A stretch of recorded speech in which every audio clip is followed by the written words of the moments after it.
A pleasant good morning to our viewers and listeners on the Bub Report. Welcome to the program. Of course, this is not like any other Sunday, given the circumstances that are currently unfolding in the Atlantic in relation to Hurricane Beryl, which has intensified into a Category 3 storm. So for the next hour or so, we will be conducting some rolling hurricane coverage in respect of giving very valuable information to the national community in respect of what is happening to this storm. So first and foremost, I think it is important for us to reiterate that we should be getting information from official sources and that you should be doing all of your preparations at this time in advance of this very, very dangerous storm's arrival. But first for us, we want to list the contact numbers for the district coordinators, the district coordinators in the various districts across the country, and of course with their phone numbers as well. So of course for the town of St. George, Mr. Sylvan Chan is the district coordinator for the town of St. George, and he can be reached at 440-0028, which is via WhatsApp, or his house number at 440-0145. And of course, the deputy district coordinator is Mr. Fenton Frederick. He can be reached on mobile on 410-5166. Now for South St. George, the constituency of South St. George, the district coordinator there is Mr. Richard McPhail, and he can be reached on 534-5683. The deputy district coordinator is Imelda Cambridge, who can be reached at 403-6126. Then moving on, we have the district coordinator for St. George Southeast, Nigel Gibbs, who can be reached at 417-3088. And the deputy district coordinator, Lauren Sylvan, who can be reached at 410-9596. Of course, we'll be posting all of those names on the Bub Report's social media pages as well. For St. George Northeast, we have Mr. Ralph James, who can be reached on 406-9111, and the deputy, Mr. Lennox Richardson, who can be reached at 456-8579. St. George Northwest, Dr. Malachi Dotton is the district coordinator, who can be reached on 406-9111. And Mr. Lennox Richardson, who is a deputy, who can be reached at 456-8579. Then St. John, the district coordinator for St. John, Mr. Lenrick Stanislaus, he can be reached at 534-2727. And then let's go on to St. Mark. Javid George is the district coordinator there. He can be reached at that's 534-8451, followed by St. Patrick East, Emerson Murray, who can be reached at 416-1612, and Karine Thomas, who is a deputy, who can be reached at 535-2491. Then for St. Patrick West, we have Valden Paul, who can be reached at 403-5338, and Mr. Brent Alexander, who can be reached at 533-4536, and that is for the St. Patrick West District Coordinator Office. Moving on to St. Andrew Northeast, Edith Williams can be reached at 438-0249, and her mobile number is 536-7586. Hanson Tanis is the deputy, who can be reached on mobile at 417-3772. St. Andrew Northwest, Junior Thomas, can be reached at mobile number that is 403-4781. The deputy is Leary Thomas, who can be reached at 459-2050. Moving on to St. Andrew Southeast, Clary Simon is the deputy, is the district coordinator there. She can be reached at 414-9709. And Henry Raymond can be reached at 403-3935. Then we go on to St. David. Now, St. David is broken up into 2 districts. It's divided between north and south. For northern St. David, it's Andy Andrew, who can be reached on either 419-9592 or 435-8325. Francis Edward is a deputy who can be reached at 538-6548 or on 435-9092. For southern St. David, we have Petra Williams, who can be reached at 406-2915 or at 405-6380, followed by Shirley Telesford, who can be reached at 457-9751. Then finally, for Carriacou and Petite Martinique, we have Clint Alexander, who can be reached on mobile number 404-4989, on mobile number 404, that is 404-0062. Then we have for Petite Martinique, Mr. Dwight Logan is the district coordinator there. He can be reached at 443-9204, and his mobile number is 449-9080. Akeisha Clark is the deputy, who can be reached at 538-4740. Now, the National Hurricane Center is expected to provide an update at 11 o'clock. They should have already provided that update at 11 o'clock. And so the Mr. Gerard Tamer of the Met Office at the Maurice Bishop International Airport, he will be joining us at 11:30 to provide us with a further update in respect of the trajectory of the storm. We're also supposed to be joined by Mr. Sylvan McIntyre, who was a previous disaster coordinator. He has covered, and he has been a first responder for many weather disturbances across the Caribbean, and of course he's expected to join us as well. But if you're just coming into the program, just remember that the Bub Report is not, we have had to put our scheduled program on ice today, given what is happening in Grenada at the moment. Grenada and, of course, its dependencies and our other neighbors in the Caribbean with respect to the approach of Hurricane Beryl. As I indicated before, please ensure that you're getting information from reliable sources. Let us not also engage in mass hysteria. So what we're going to do, we're going to take a quick break, and we're going to come back, but I would be replaying some elements of the Prime Minister's, that's NADMA's press conference from last evening. So please stand by for that.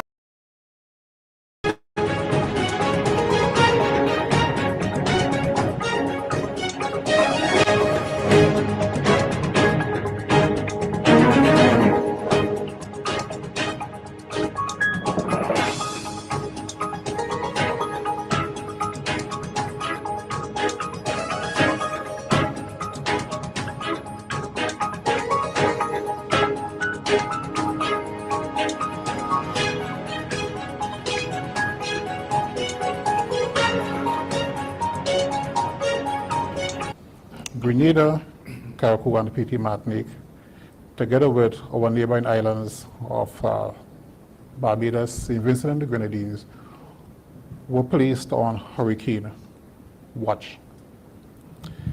And this is because tropical storm Beryl at the time was showing tremendous signs of development, very fast and rapid intensification, very quick forward moving speed, and this system is expected to affect us within the next 48 hours.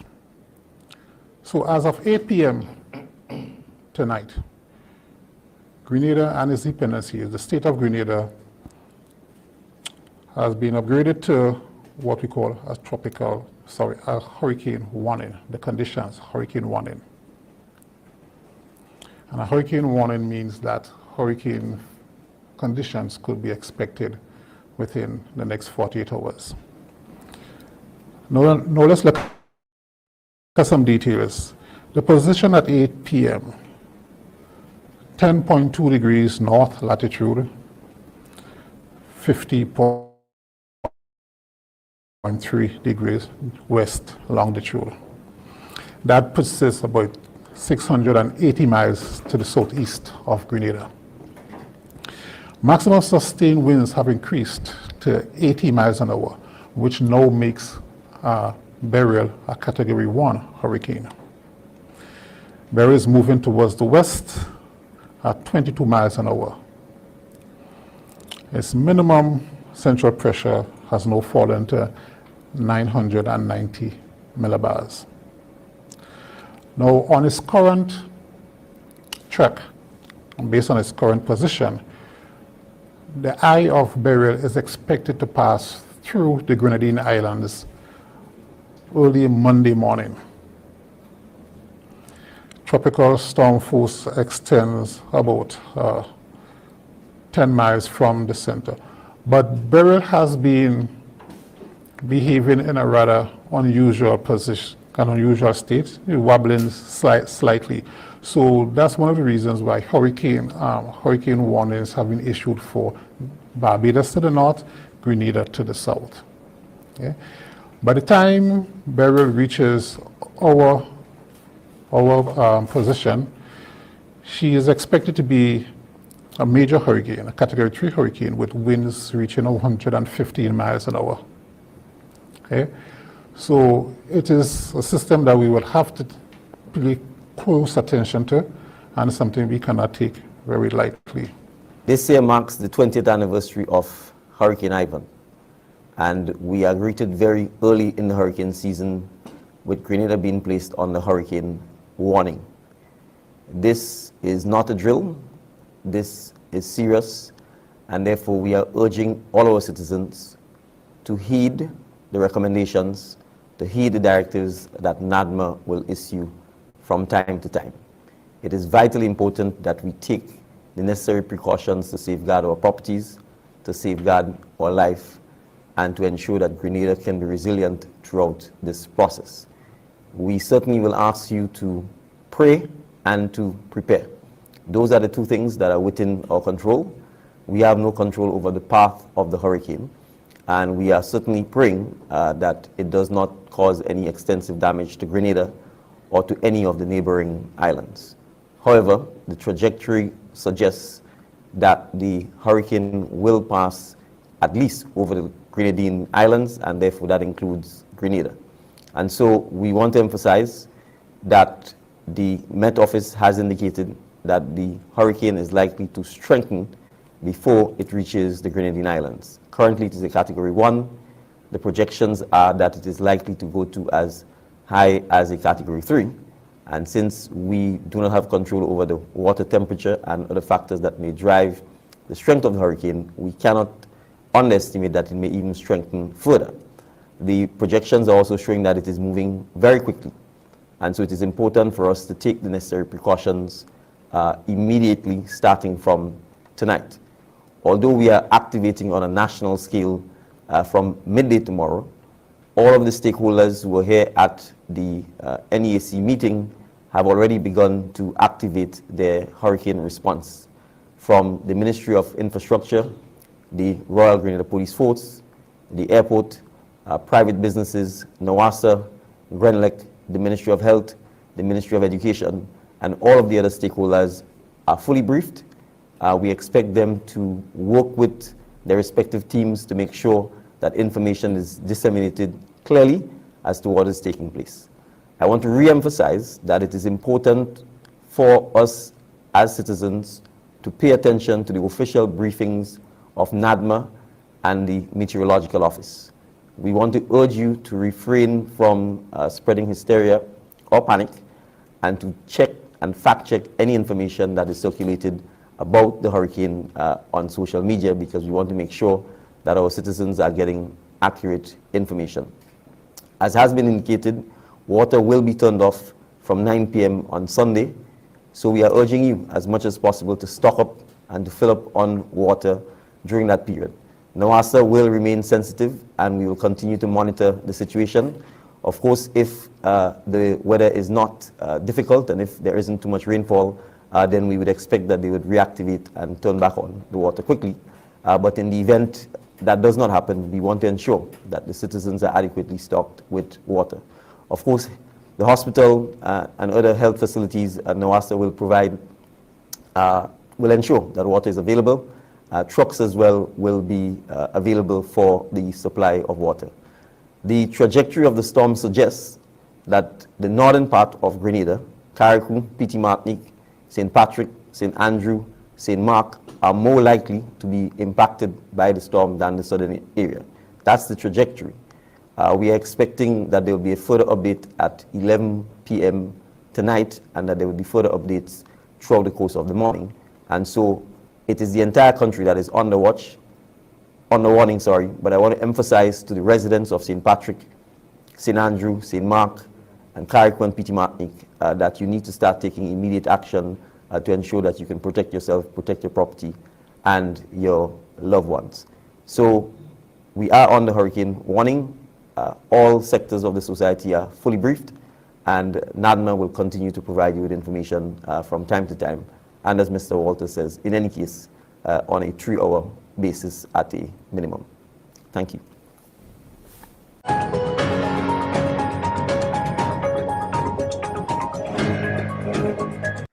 Viewers and listeners, welcome back to the second segment of the Bub Report.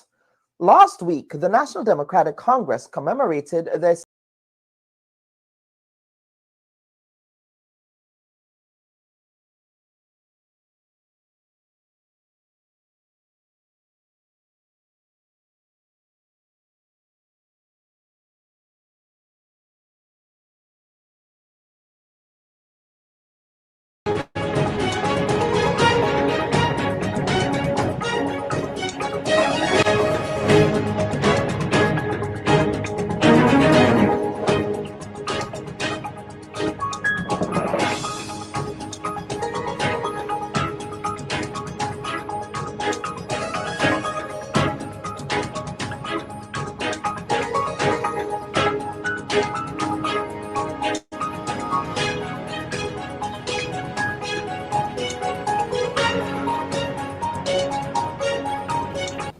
Grenada, Carriacou, and Petite Martinique, together with our neighboring islands of Barbados, St. Vincent and the Grenadines, were placed on hurricane watch.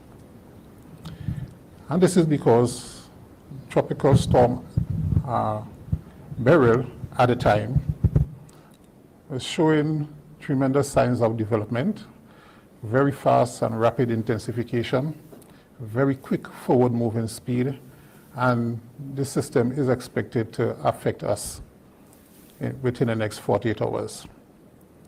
So as of 8 p.m. tonight, Grenada and its dependencies, the state of Grenada has been upgraded to what we call a hurricane warning, the conditions, hurricane warning.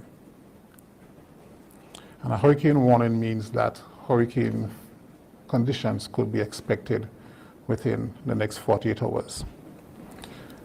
Now let's look at some details. The position at 8 p.m., 10.2 degrees north latitude, 50.3 degrees west longitude. That puts us about 680 miles to the southeast of Grenada. Maximum sustained winds have increased to 80 miles an hour, which now makes Beryl a Category 1 hurricane. Beryl is moving towards the west at 22 miles an hour. Its minimum central pressure has now fallen to 990 millibars. Now, on its current track, and based on its current position, the eye of Beryl is expected to pass through the Grenadine Islands early Monday morning. Tropical storm force extends about 10 miles from the center. But Beryl has been behaving in a rather unusual an unusual state, wobbling slightly.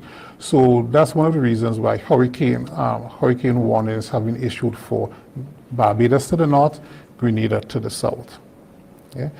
By the time Beryl reaches our position, she is expected to be a major hurricane, a Category 3 hurricane with winds reaching 115 miles an hour. Okay?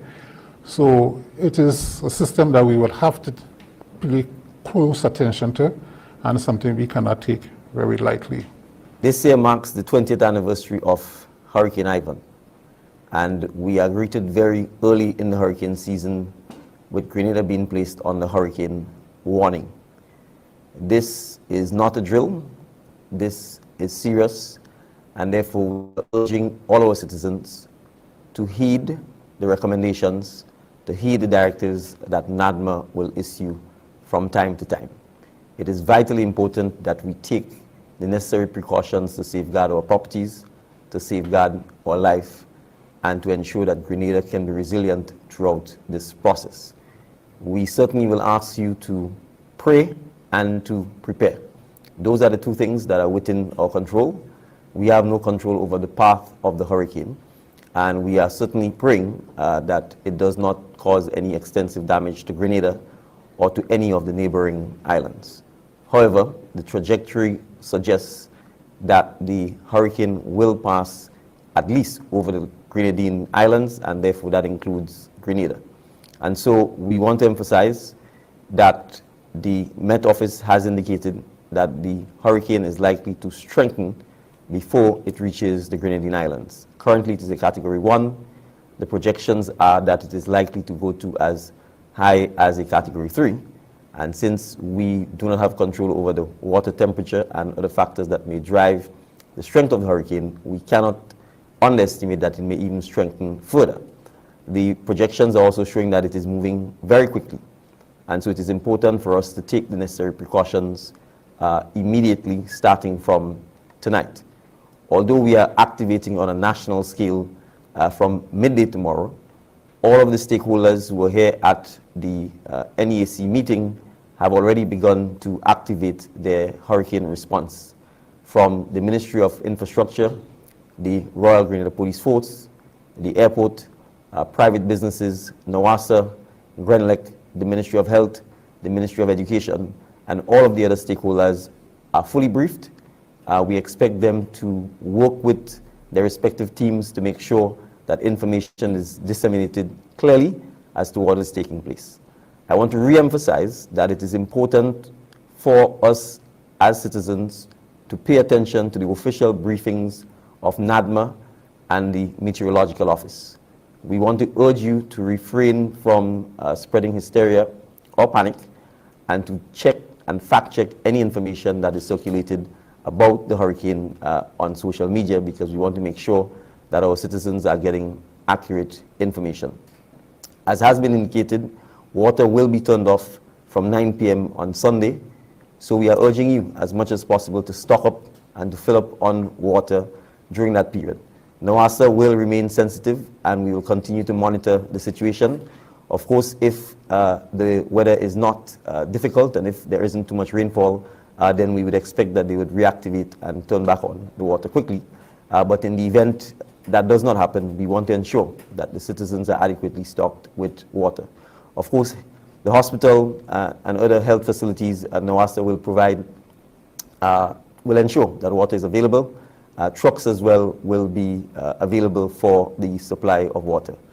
The trajectory of the storm suggests that the northern part of Grenada, Carriacou, Petite Martinique, St. Patrick, St. Andrew, St. Mark, are more likely to be impacted by the storm than the southern area. That's the trajectory. We are expecting that there will be a further update at 11 p.m. tonight, and that there will be further updates throughout the course of the morning. And so it is the entire country that is on the watch, on the warning, sorry, but I want to emphasize to the residents of St. Patrick, St. Andrew, St. Mark, and Carriacou and Petite Martinique that you need to start taking immediate action to ensure that you can protect yourself, protect your property, and your loved ones. So we are on the hurricane warning. All sectors of the society are fully briefed. and NADMA will continue to provide you with information from time to time. And as Mr. Walters says, in any case, on a 3-hour basis at a minimum. Thank you. And of course, viewers and listeners, that was Prime Minister the Honorable Deacon Mitchell, Minister of National Security and Disaster Management, at the press conference that was held last evening, updating the nation with respect to where we are concerning Hurricane Beryl. Well, the National Hurricane Center, which is, of course, the official meteorological source of information, they released their 11 o'clock update. So I will go ahead and share what was published from the National Hurricane Center at 11 o'clock Atlantic Standard Time today. And let me just pull this up on the screen and let's see what it's saying here in respect of that update.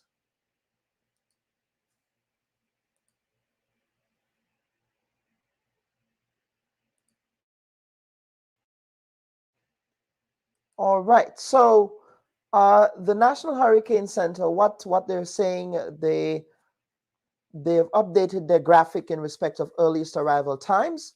So Monday at 2 a.m. is when this when Grenada will start. Grenada and its dependencies will start to experience the impacts of this major hurricane. And of course, they have also upgraded it to a full Category 4 at this time. I'm going to go back and share that information in respect of the key message coming out of the National Hurricane Center. Of course, the National Disaster Management Agency also indicated that they will be providing an update to the nation at 12 noon this afternoon. And so we will be tuning in for that as well, 12 midday. But now the National Hurricane Center, as of 11 o'clock, they're saying that Beryl is expected to be an extremely dangerous Category 4 hurricane when it reaches the Windward Islands. So that is an update from what was articulated earlier. Now it's a Category 4 storm. Now it's a very dangerous situation, and residents in these areas should listen to local government and emergency management officials for any preparedness and or evacuation orders. All preparedness should be rushed to completion today. Of course, we know that some of the supermarkets in the state of Grenada, they have made their services available, and many of the supermarkets are open until 4 p.m. today.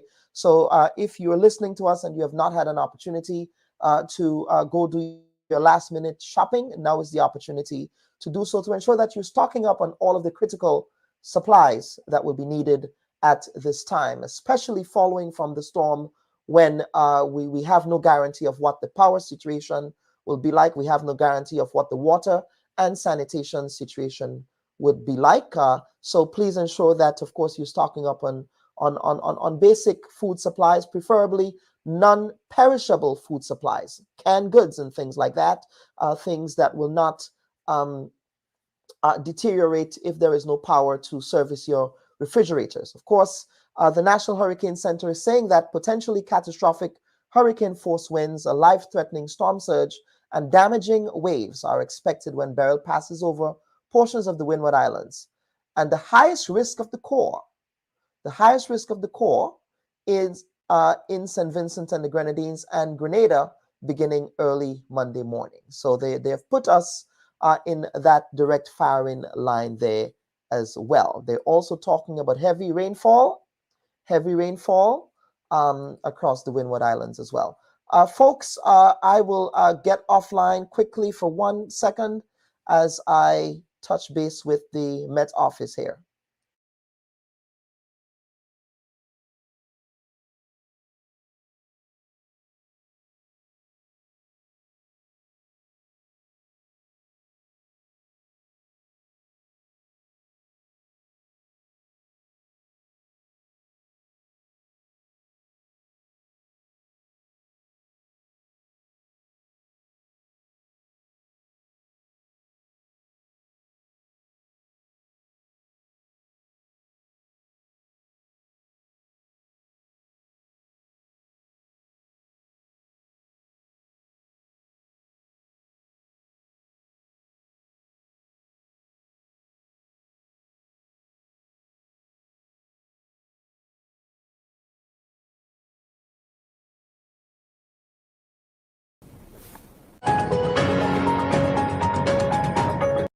Absolutely, Mr. Batiste.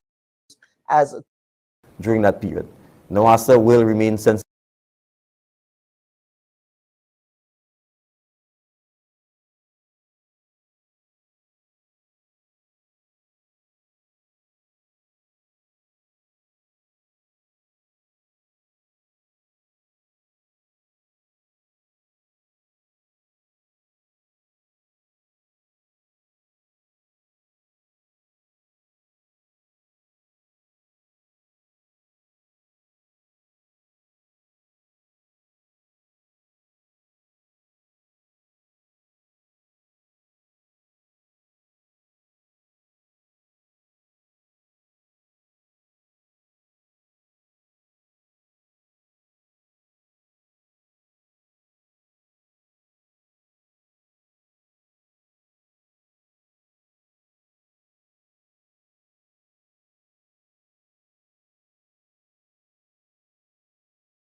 And viewers and listeners, we are just laying in wait for the head of the Met Office there in Grenada, Mr. Gerard Tamer. So just bear with us as we try to get that sorted.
All right. Okay. Yeah.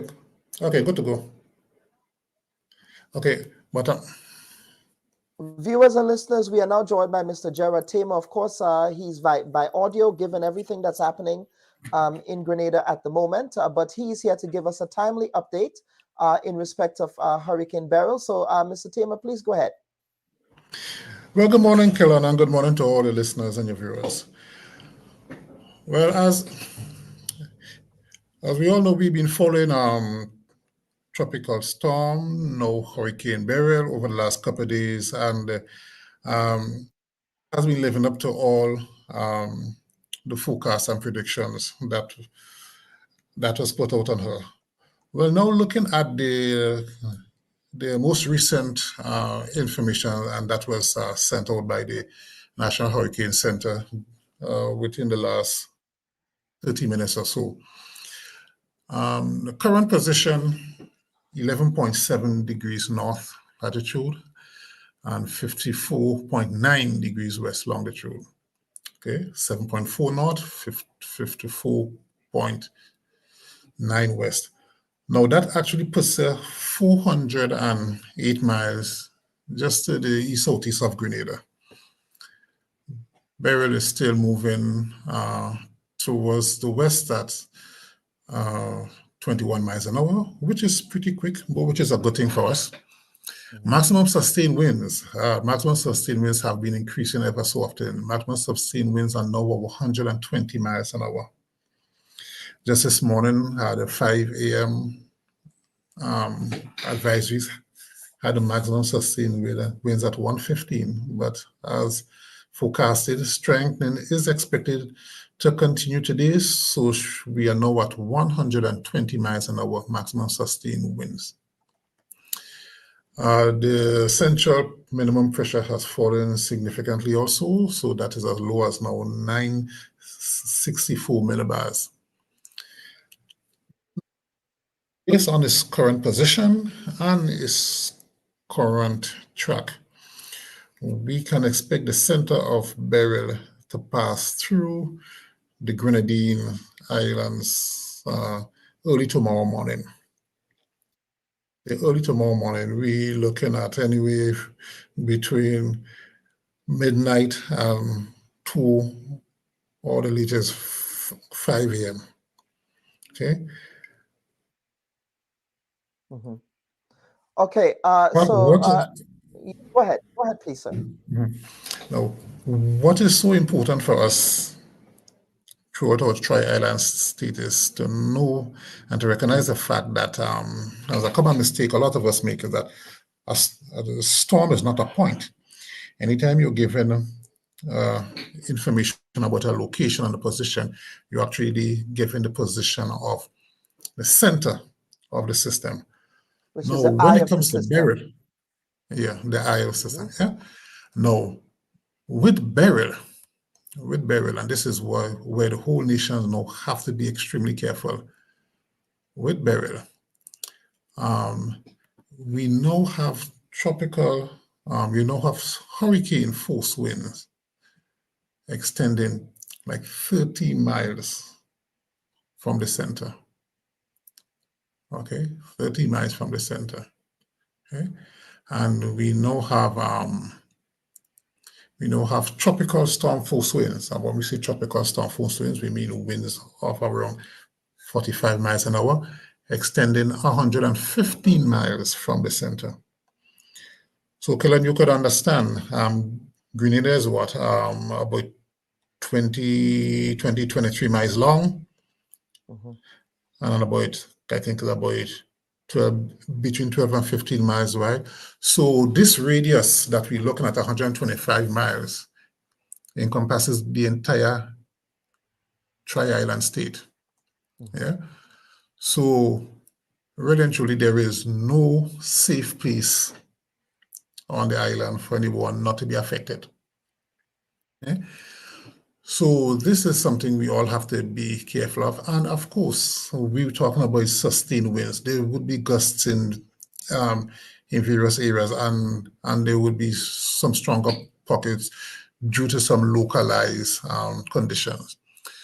So we are looking at a lot of wind, and especially those in the Grenadines, people situated in the Grenadines, and even to the northern part of the island, we have to look out for hurricane force winds. Now, another thing we have to be extremely careful on is the rainfall.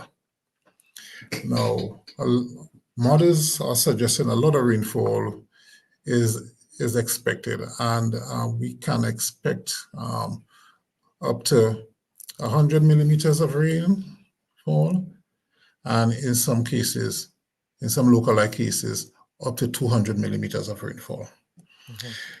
And for people to get an understanding of what 100 millimeters of rainfall is like, we can take the rainfall we had for maybe the last, almost for the year so far, almost the last 3 or 4 months, and expect that to be falling within like a 12-hour period. So it's a lot of rain, and of course the warning will go out for things like flash with flooding and landslides and so forth. You know, all these conditions that are settled by rainfall. So as it is now, our situation does not look good. It is even worse than it was this morning. Is expected to continue to strengthen and is expected to reach Category 4 status by the time it reaches our location. Actually, by the time it reaches our location, it is forecasted to have winds of 140 miles an hour. Yeah, so it's not a pretty sight forecasted for us. And I would just like to continue to ask the nation to follow the instructions of the National Disaster Management Agency and all your preparations and continue to stay tuned to hear the various updates. We will try to give you them as they come out. They are now being issued every 3 hours. But at this stage, between now and the system reaching our location, our latitude, our longitude, I don't think there is much that can be changed, except for, of course, in intensification. But in terms of direction and so forth, I think we think that it is as good as or as bad as we can get now. Now, Mr. Tamer, let us talk about comparing this system to Hurricane Ivan at this point in Ivan's development. Of course, we know that when Ivan hit Grenada, of course, it was a slow-moving storm, but when the eye wall made it to Grenada, it was still a Category 3, correct? Correct, yes, correct. Okay, yes. And so the difference in intensity here, what I hear you saying here is that this Beryl is much more intense than Ivan. Intense, much more intense. And actually, at this point in time, on the day of Ivan, okay, Beryl is, comparing Beryl to Ivan, Beryl is much stronger. Okay, Beryl is even closer to Grenada than Ivan was. The difference is Ivan stayed south, but Beryl is on a trajectory that would take it to the north of the island. Okay. If Kellan, there's one good thing about Beryl, and there are not many good things we can say about Beryl, but this is one good thing about Beryl, is that she's a fast-moving system.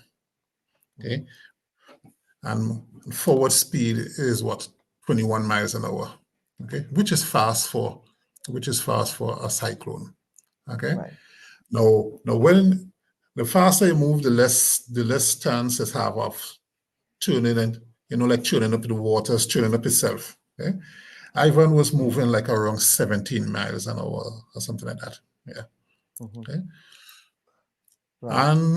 And the other good thing about it, that it will pass quickly. It will pass quickly. Okay. So we can start seeing reduction in wind speed and so on by tomorrow evening. Yeah. So let us talk about those impacts. You did indicate that we're going to start feeling those 2 o'clock Monday morning. How long? I mean, yes, it's moving fast, but while it's moving fast, those impacts are occurring. Do you have, or in the meteorological world, can you think about in time frames, like would it be 4 hours, 5 hours of intense activity? When can we begin to be looking towards the other side of Beryl then in that sense? Okay, well, from our calculation, we expect the most intense period to be from 2 a.m. to 2 p.m. Okay? From 2 a.m. to 2 p.m. in the most intense period. Of course, we expect to start seeing a couple of things before that. For example, we expect to start seeing the outer rain bands start coming in from maybe as early as 8 or 9 o'clock tonight. Okay, and I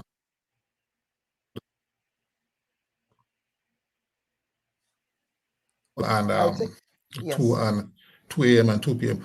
Also, Kellen, another important thing that we tend to overlook.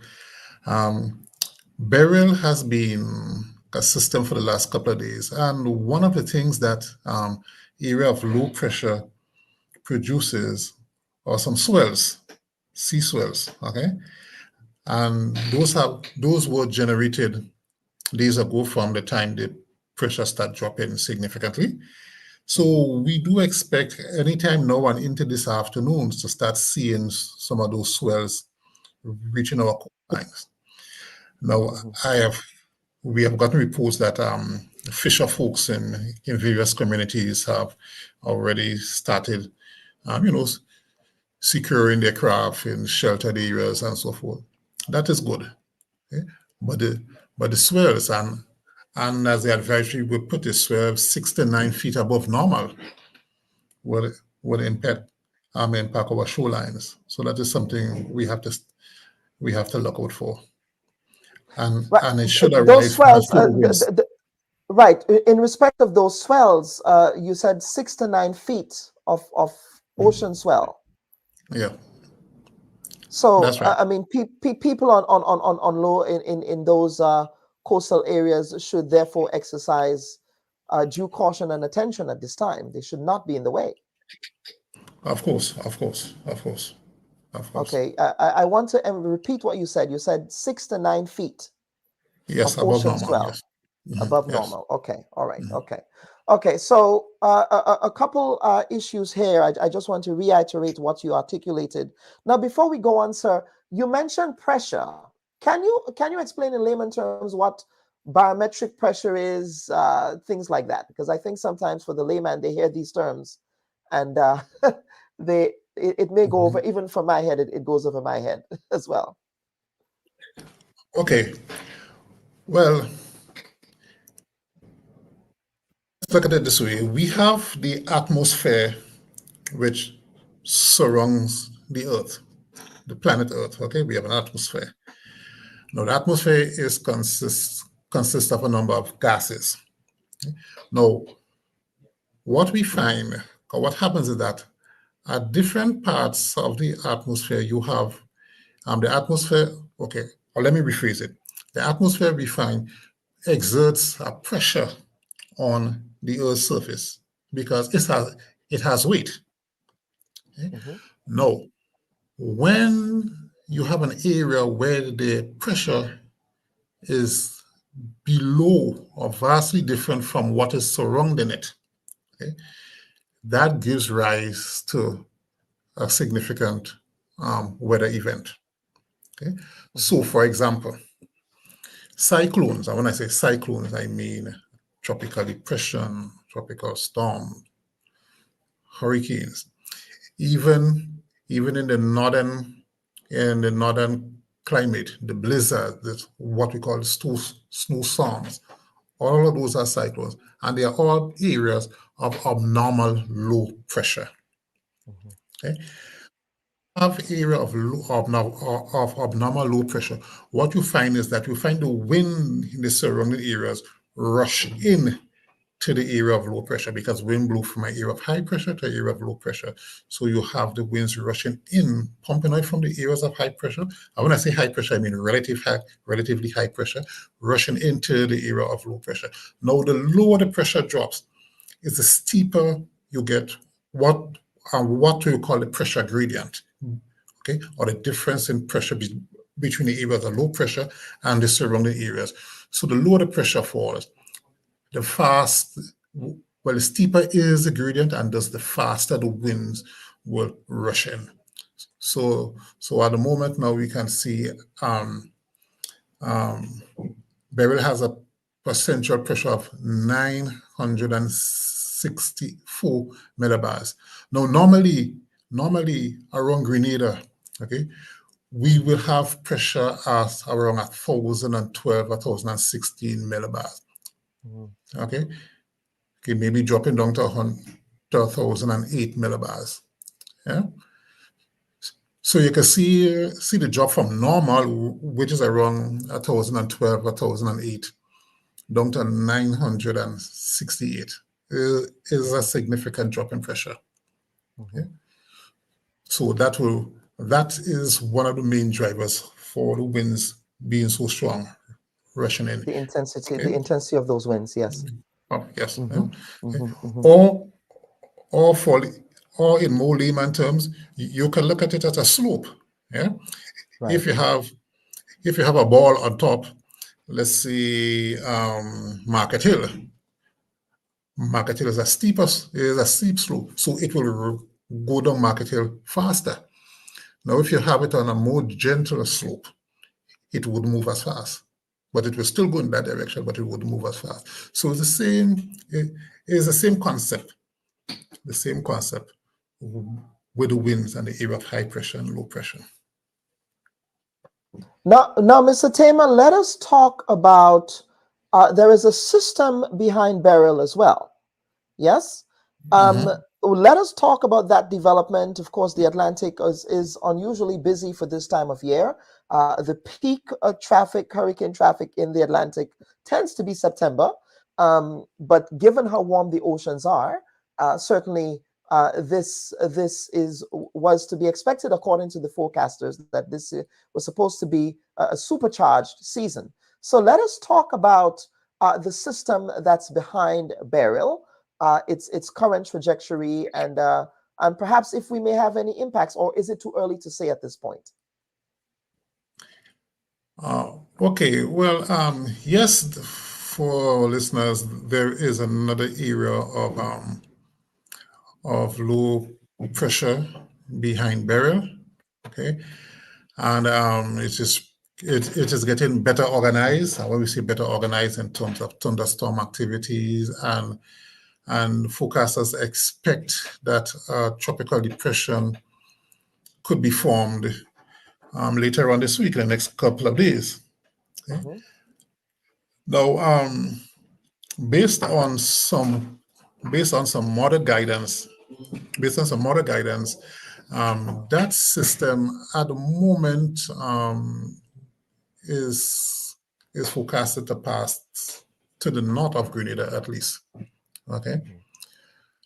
So yes, it does have the potential. Okay? But as for now, it is forecast, if it develops, it is forecasted to pass to the north of Grenada. No, we have to bear in mind that there is one crucial factor that we have to take into consideration, and that is the shape and the orientation of the high pressure system in the Central Atlantic. Now, if the shape of the southern part of the system continues to be a flat shape, okay, it will keep all the systems going west. Okay?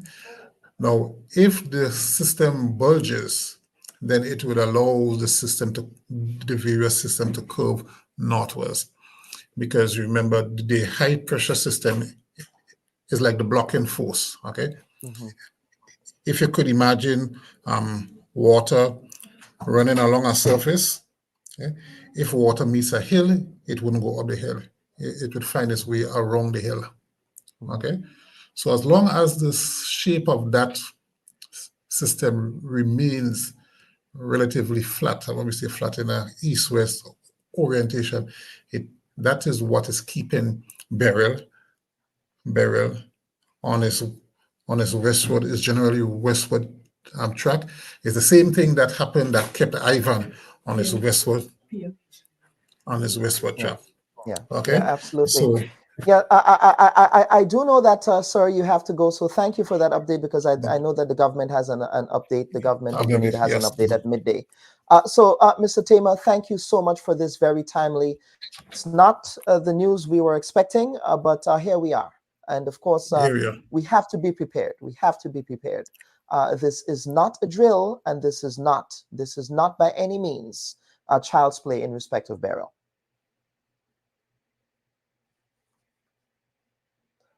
Viewers and listeners, that was Mr. Gerard Tamer. Mr. Gerard Tamer, who is one of our Met officers there at Grenada's Met office, giving us an 11 o'clock update from the National Hurricane Center in respect of the current trajectory of Hurricane Beryl. What we're going to try to do now is to try to go over to the Government Information Service and join their coverage. Join their coverage in respect of what will be happening at midday. They're expected to, we expected as the national community to receive an update from the Prime Minister, Minister of National Security, Minister of Disaster Management, and NADMA. That update is expected to be coming at 12 o'clock today. So they should be starting at any moment, and we will be switching over to the Government Information Service once that commences. But I feel it at this time, it is also important to give very critical reminders to the citizens of the national community. One, if you have any differently abled neighbors or vulnerable people in your community, please ensure that you are assisting them in whatever way you can. Please ensure that you're covering all of your valuables, critical documents, your passports, birth certificates, land papers, any critical document. Please ensure that you are covering those in tightly sealed containers and in as best as possible, placing them in safe places within your home. Please ensure that you're doing that as well. Please ensure that you are listening to regular updates from official sources. We live in an age of fake news and hysteria. Let us not allow hysteria to get the better of us at this time. It is very critical that we strictly rely on official sources at this time. And again, I am going to, at this time, get an update from NADMA in respect of the shelters, the hurricane shelters that have been opened. They should have been opened today. And so there is an entire list of hurricane shelters on NADMA's site, on their social media site. They also have a list of the shelters there. So please ensure that for those of you who feel as if you would be much safer in a shelter environment, that you are finding yourselves at the local shelters that are scattered all across the state of Grenada. And of course, I'm going to read some of those emergency shelters. And of course, we are also going to, as I said before, we are waiting on an update from the Government Information Service. They should be going live. So as soon as they go live, we will be switching over to that feed to get an update from them. But of course, this is the Bub Report, and we are following live coverage of Hurricane Beryl. This is not a drill. This is a hurricane warning. It has been upgraded to a Category 4 storm. And based on what the meteorologist just articulated, this hurricane is much more dangerous than Hurricane Ivan. This is not a drill. So I'm going to go over now to the Government Information Service to join their coverage.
Having some audio issues here, so I encourage you to join the Government Information Service on YouTube to follow their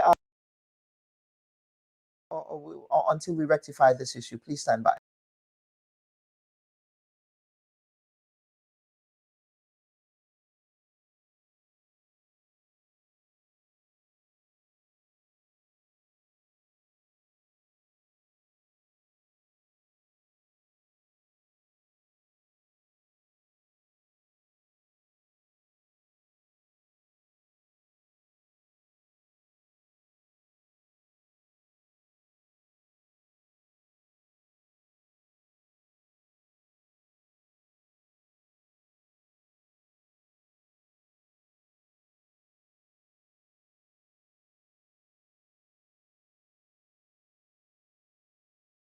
All within that radius. Yeah. So there is really no place that would not be affected. And of course, within that 115 miles, even though tropical storm force wind are expected, you will always have the gust and always have the little localized effects that may cause higher winds. So it's something that everyone has to take into consideration and not become complacent. And again, the stars associated with complacent. As stated earlier, are expected to reach our shoreline this afternoon, 6 to 9 feet above normal, so as are expected. So mariners should take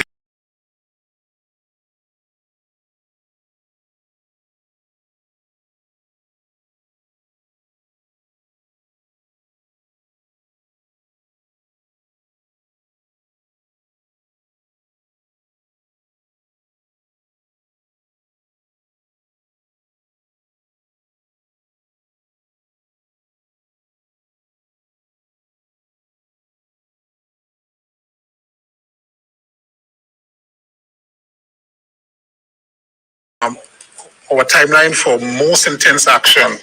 We predict between 2 a.m. and 2 p.m. Yeah? So we just want to make that clear. That is our area, our timeline for most intensity. So, ladies and gentlemen, just to remember, let me go over the coordinates again. 10.8, okay, 54.9. Hurricane force, and this is the point I really want to drive home, because many times we make the mistake of thinking that the storm is a point, okay, like the storm is over Barbados, so it wouldn't affect Grenada, but no, the storm is an area of disturbed weather, and anytime you get a coordinate, you get a coordinate for the center, okay. So hurricane force winds now extend 30 miles from the center. Okay. Tropical storm force winds now extend 115 miles from the center. And on this, with its current position, on its current track, Beryl should cross the Grenada Islands early tomorrow morning. Okay. And we expect our main time frame of intense activity 2 a.m. to 2 p.m. Okay, thank you. Thank you, Mr. Tema. We now move to Dr. Terence Walters of NADMA for another update. All right, thank you very much. And just to continue, Grenada continues to be on, Grenada and its dependencies continue to be on hurricane warning. And that means that we can expect the hurricane conditions within a 36-hour period. And as the Met Office just indicated, beginning this evening into tonight and tomorrow. Some of the actions that we have taken is that the National Emergency Operations Center located here at Monjulu and the District Emergency Operations Centers located at Black Bay, River Sally, Pearls, Karakou and Petit Martinique, these have been activated along with our shelters. The National Disaster Management Agency will continue to provide regular updates to the public on the path of the storm and what we can anticipate. Our volunteers are out at the district level. We have our teams out, and they are ensuring that preparations are being put in place for the impact of Hurricane Beryl. Things that you can do is that ensure that you have your family disaster plan in place, have a supply of non-perishable food, and also a supply of water to last you at least 3 days. Your disaster supplies kit, things like your radio, flashlight, your first aid kits, ensure that those are in place. And you can secure, one of very important things is that you should secure your important documents, things like your passport and IDs and other documents. Ensure that these documents are secured in a watertight bag or container, because we had during Hurricane Ivan, many people lost their important documents. So that's one of the things that we're encouraging people to do, is to secure your important documents like your passport and IDs and insurance policies, etc. We also encourage you to check on family members and friends to ensure that they are safe, and we advise that more tips and details about the situation will be provided as the day progresses, as it relates to Grenada being under hurricane warning and the approach of Hurricane Beryl. Thank you. Thank you, Dr. Walters. And at this time, I'd like to invite the Prime Minister, the Honorable Deacon Mitchell, to give his presentation and remarks. Thank you, Press Secretary. Good afternoon to the citizens of Grenada, Carriacou, and Petit Martinique. I greet you well. I trust that over the last several hours, you have been paying attention to the public information being put out by NADMA, and that you are taking the appropriate measures to secure yourself, your family, and your property. I want to start by reiterating the 11 a.m. briefing which Mr. Tema has put out. The briefing indicates that Grenada is under hurricane warning. A hurricane warning is the highest threat level that is possible. It therefore means, in simple language, that Grenada is likely to be hit within the next 24 hours by Hurricane Beryl. As I said last night, this is not a drill. We need to be calm, we need to pray, but most importantly, we need to prepare. This morning, in driving around, I saw a number of persons engaging in open entertainment type activities, seemingly with no care in the world. By 2 a.m. tomorrow morning, we are expected to face significant rainfall, significant wind, and significant storm surge. So I want to urge all of us as citizens of Grenada that we use the next 6 hours to ensure that we prepare for the hurricane. It is not a storm anymore. It is a Category 3, likely to become Category 4 hurricane. The models are indicating that, 1, we are likely to have devastating wind damage on Monday, where the eye wall of Beryl will move over the Windward Islands. One of the models indicate that it is possible that the eye of the hurricane may pass over the island of Carriacou. If that happens, it means all of Grenada, Petit Martinique, and Carriacou are going to be at the center of this hurricane. And so we need to take this seriously. 2, life-threatening storm surges are expected with water levels between 6 to 9 feet above normal tide levels in areas near onshore, should the hurricane make landfall in Grenada. It therefore means that persons who are living in low-lying areas prone to storm surge are required to evacuate this afternoon. As of midday, all the hurricane shelters throughout Petit Martinique, Carriacou, and Grenada are open. All of the shelter managers are in place. All of the district coordinators and deputy district coordinators have been mobilized. And so if there is a need for you to move, If you live in a low-lying area that is susceptible to storm surge, we urge you now, in the next 6 hours, to move to higher ground, move to family members who may live on higher ground, or move to a shelter that is nearest to you.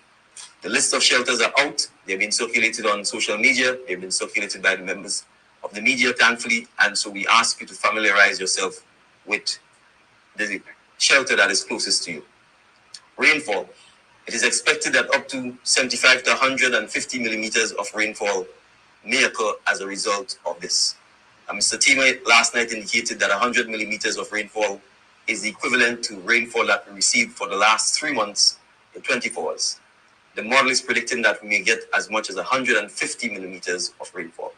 It therefore means that we may have significant precipitation and significant flooding. It is therefore important, again, that if you live in an area that is flood prone, that you evacuate, that you move to higher ground, move to family members who may have access to an area that does not flood, or if you have no other option, to please move into a shelter. It is not too early to move into shelters. We expect that the most severe weather will occur tonight, into the morning, and into the daytime tomorrow. It will be very difficult to move to a shelter while the storm is passing over Grenada, Carrick, and Petit Martin.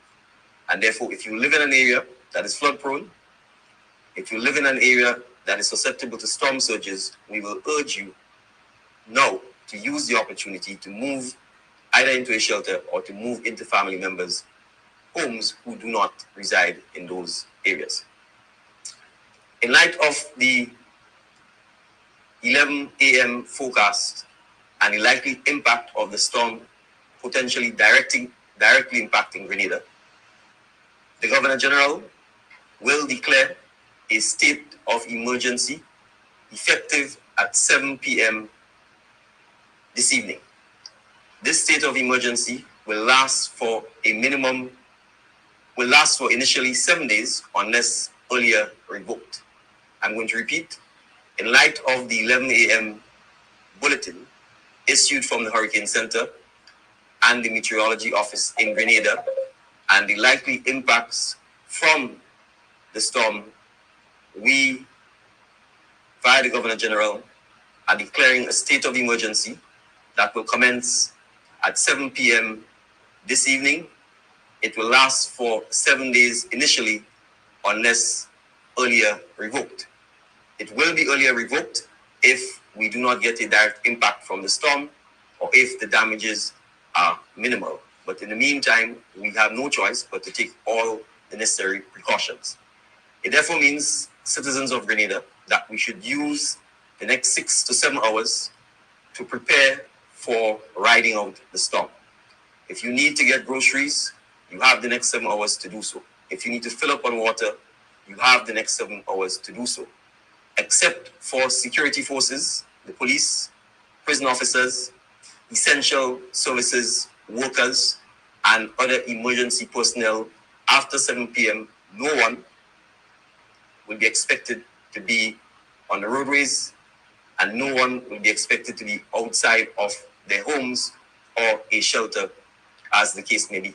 This is necessary to safeguard your life, to safeguard your limb, to safeguard our collective property and security. Electricity. RENEC will keep the power on as long as it can without endangering the lives of the citizens. So there is no set time for the disconnection of electricity. It will remain on as long as possible, because we appreciate that in a situation where people are being hunkered down, we want to make you as comfortable as possible. And so electricity will only be disconnected if it becomes necessary in the interest of safety to do so. Since last night, NOASA indicated that water will be taken at 9 p.m. tonight. So again, citizens, water is perhaps the most essential ingredient during times of natural disasters. And so it is vital that we stock up as much as possible on water. Now, we have until 9 p.m. It will be cut at 9 p.m. because of the likely turbidity that will come from the heavy rainfall and in an attempt to protect the external plant of Nawassa, the water will be cut. All police officers, as of 9 a.m., have been asked to return to work, and all leave have been cancelled. The same applies to all prison officers. The prison management, in conjunction with the Royal Grenada Police Force, is working to make sure that as much as possible, we can properly secure the prisoners and secure the infrastructure at the prison.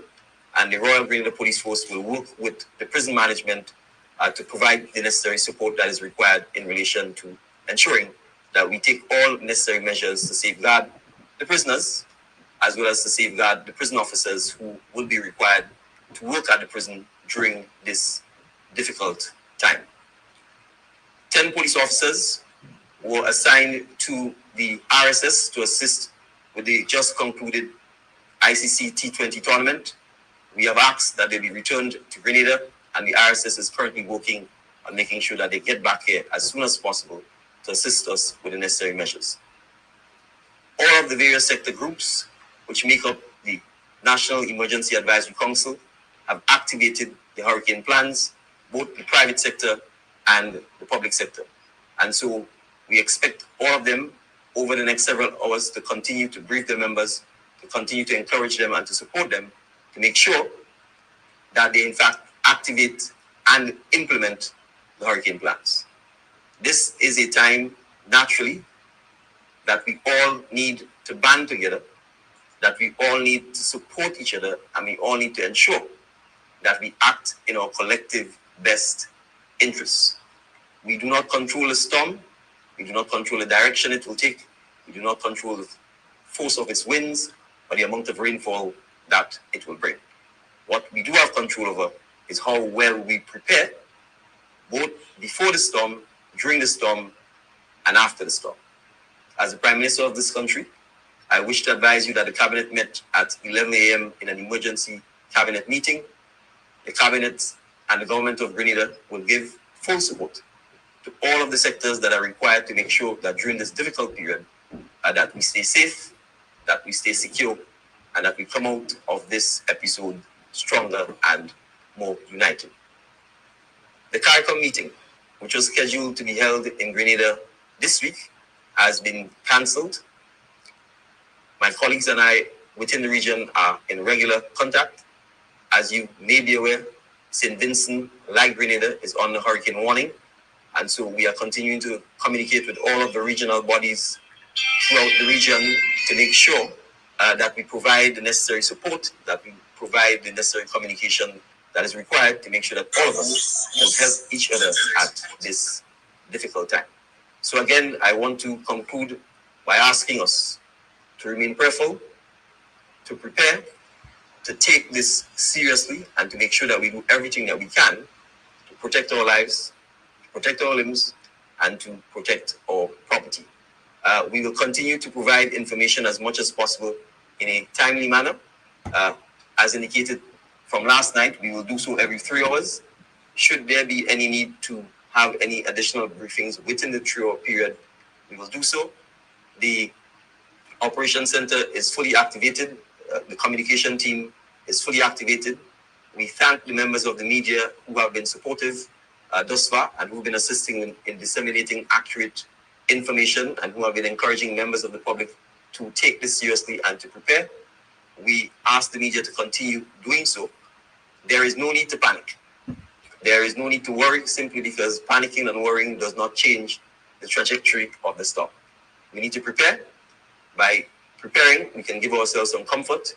We can certainly pray and ask God for his mercies at this time.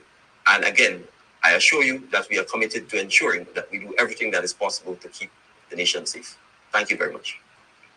Thank you, Mr. Prime Minister. And of course, the water are here at the Emergency Center at NADMA, brought to you from GIS. We're going to continue with the live updates, and we thank you, and we really want to urge that you prepare, continue to prepare. At 7 p.m., we will be in a state of emergency, so please take note, and we will see you back here for more updates.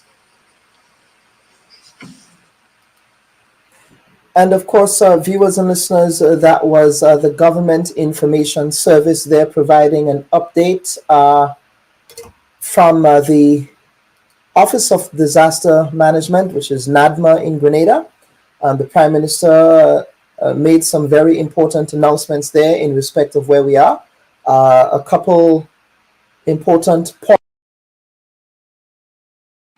that Grenada will be under a state of emergency. Grenada will be under a state of emergency. The Governor General will make that declaration later today. The Prime Minister also indicated that the prison infrastructure, securing the prisoners at the prison, that is being given priority as well. He also indicated that with respect to ensuring that you take this seriously, that you should not panic, that does not change the trajectory of this very dangerous Category 4 hurricane, which is expected to start impacting Grenada as of 2 a.m. On Monday morning onwards to 2 p.m. The following, well, on the same Monday as this storm makes its way through the Caribbean. But of course, this is not a time, folks, to be frolicking or to be engaging in any other activity, but to prepare yourselves for this very, very, very dangerous storm that is about to impact Grenada. I will be joined in short order by a colleague of mine to get an on-the-ground perspective with respect to what is happening on the ground. And as soon as I hear from her, that's Ms. Callistra Faria, she'll be giving us an on-the-ground update with respect to preparations on the ground in Grenada. But what can we do? Those of us in the diaspora, of course, many of you perhaps was not around, or maybe you were very young for Hurricane Ivan. And so for some of you, you might be experiencing this type of thing for the first time. But certainly the Grenadian diaspora always comes to the aid of its people. We did, in fact, reach out to Grenada's Consul General in New York, as well as Grenada's ambassador, Mr. Francis, here in the Washington, D.C. area.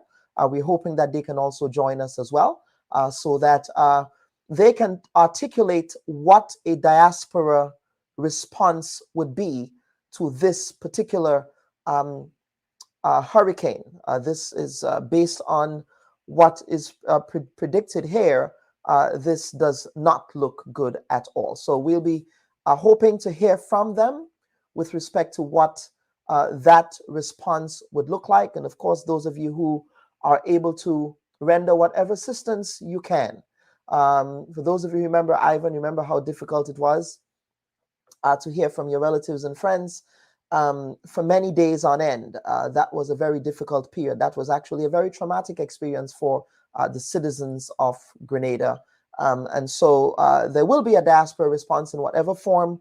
Of course, we're going to know what that would look like as the days progress. But let us talk about the different categorizations, because that is a question that I did not get to ask the meteorologist, right? So we're going to talk now about the different categories of storms and the types of damage that they are able to do when they happen according to the Saffir-Simpson scale, which is what they use. The Saffir-Simpson hurricane wind scale is what the National Hurricane Center and what most hurricane forecasters use. So for a Category 1 hurricane, Beryl has surpassed that. It would have very dangerous winds, and it will produce some damage. Category 2, we extremely dangerous winds will cause extensive damage. Category 3, devastating damage will occur. What is a Category 4? What are the implications for Category 4? Catastrophic damage. Now, a Category 4 storm tends to have winds between 130 to 156 miles an hour. Now, according to the Saffir-Simpson scale, well-built framed homes can sustain severe damage with loss of the most roof structure and some exterior walls. Most trees will be snapped or uprooted and power poles downed. Fallen trees and power poles will isolate residential areas. Power outages will last weeks, possibly months. Most of the area will be uninhabitable for weeks or months. So this again, folks, this is what the categories are. Category 4 hurricane, now category 3, sorry, with devastating damage. Well-built frame homes may incur major damage or removal of roof, decking, and gable ends. Many trees will be snapped or uprooted, blocking numerous roads. Electricity and water will be available for several days to weeks after the storm passes. So again, folks, please ensure that you are doing all that you need to do to protect life and limb at this time. Yes, this is not a drill. This is real world. So we're just going to wait now. We're going to take a quick break, folks, and we are going to await our colleague here to give us an on-the-ground update with respect to what's happening across Grenada at this time as the state of Grenada prepares for this very catastrophic, dangerous Category 4 hurricane that it's about to make its way into Grenada and its dependencies, as well as in the neighboring islands, including Tobago is also under hurricane warning, St. Vincent, the Grenadines, Carriacou in particular, according to the meteorologist, may have some eye impact as the eye may be forecasted to pass directly over the island of Carriacou. So please stand by, folks. We'll be right back after this. Should your loved ones pass on, they deserve to be treated with dignity. And at S.A. Johnson Funeral Home, we can provide you with that service. We can take you every step of the way during your sorrowful moments. When that need arises, call S.A. Johnson Funeral Home at 347-777-9797. That's 347-777-9797. S.A. Johnson Funeral Home is a Caribbean family-owned funeral home here in Brooklyn, providing funeral services, but in a dignified way. From cremation to burial to the repatriation of your loved ones, you don't have to go through the hassle, as we provide exceptional service that allows you to mourn and heal peacefully.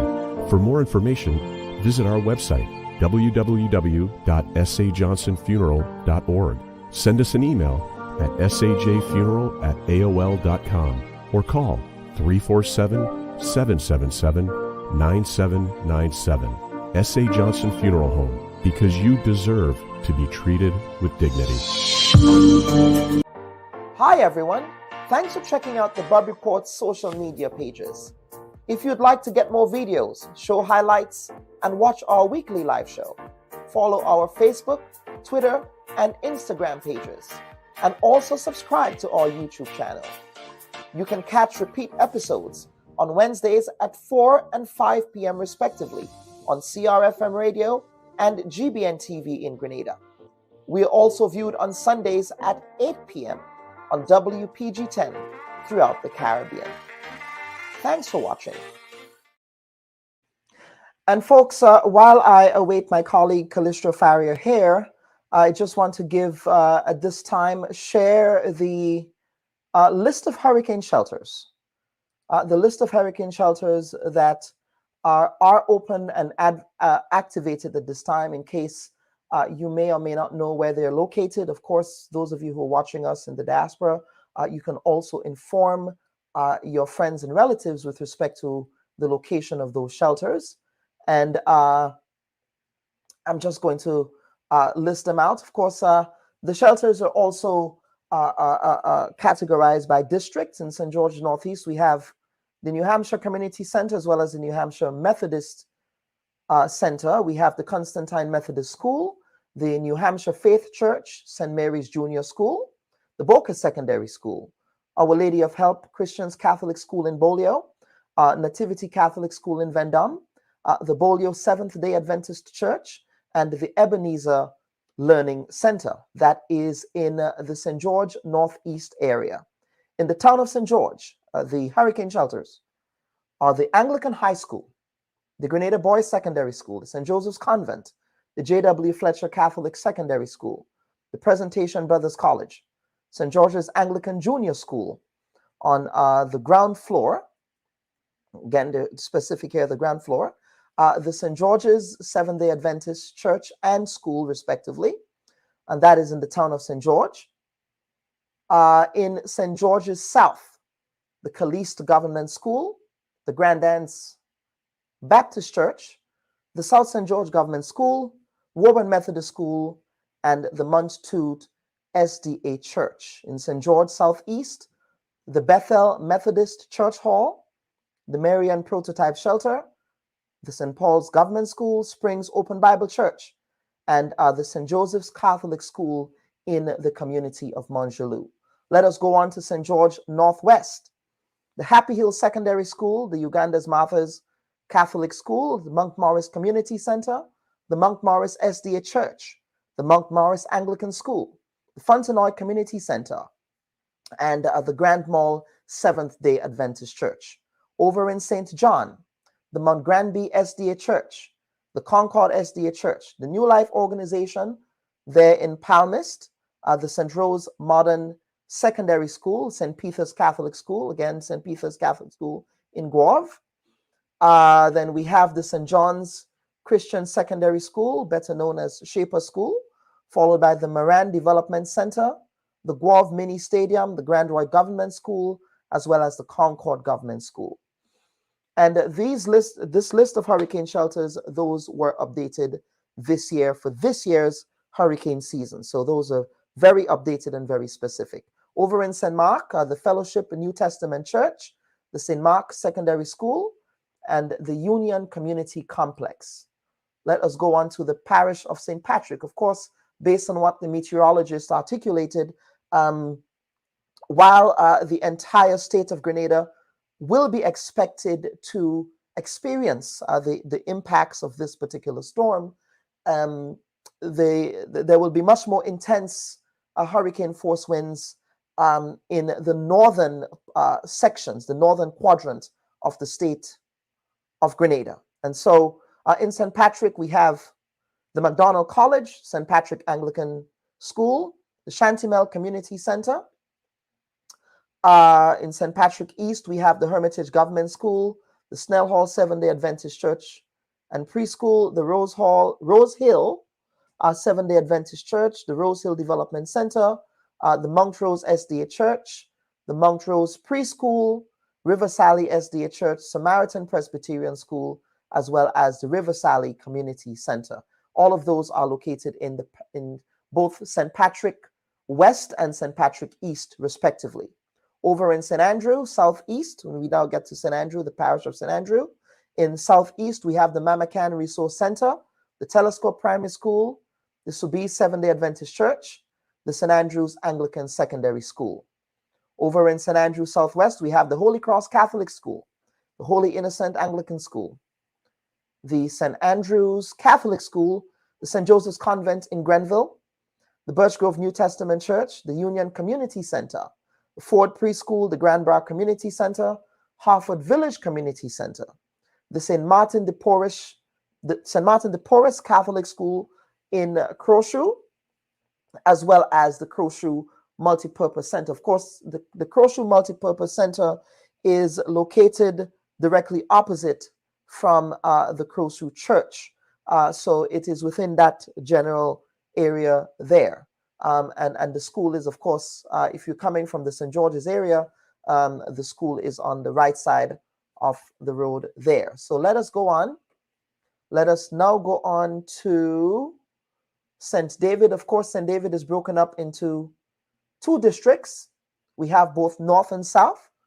In the southern part of St. David, it's the Wester Hall Secondary School, the Corinth Government School, the St. Dominic's Catholic School in Pedmota, the St. Teresa's Catholic School in Vincennes, the School for the Deaf, as well as the Beryl Community Center.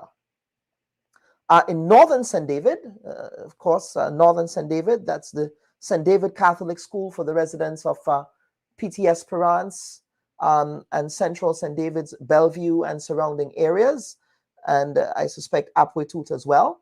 that would be your location at the St. David's Catholic School. And there is a distinction. It does not say the St. David Catholic Secondary School. It's not the St. David Catholic Secondary School, but the St. David Catholic School. Yep. And then, which of course, St. David Catholic School is over in Bellevue. So don't go to the St. David's Catholic Secondary School.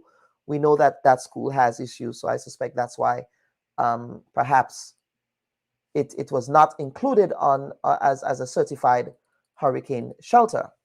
Then we have the St. Joseph Catholic School in Pomrose, as well as the Beryl Community Center, Over in, let's see, our sister island of Carriacou. Let me just adjust this here. The Bogles Community Center, the Harveyville Government School, the Hillsborough Government School, the Glad Tidings Church, the Dover Government School, Mount Pleasant Government School, the Harveyville Community Center, and the Hillsborough Secondary School. And in Petit Martinique, we have the St. Thomas Aquinas Catholic School, as well as the Petit Martinique Roman Catholic Church. So that takes up the rear there for our schools or hurricane shelters, that is, on the sister islands of Carriacou and Petit Martinique. So folks, let us know where you are tuning in from at this time, of course, and I'll get to some of the viewer comments.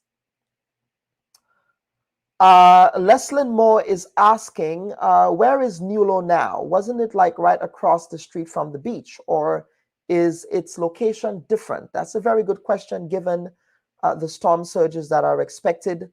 I will be following up to find out. That's actually a very good question, Ms. Moore, what that would look like there.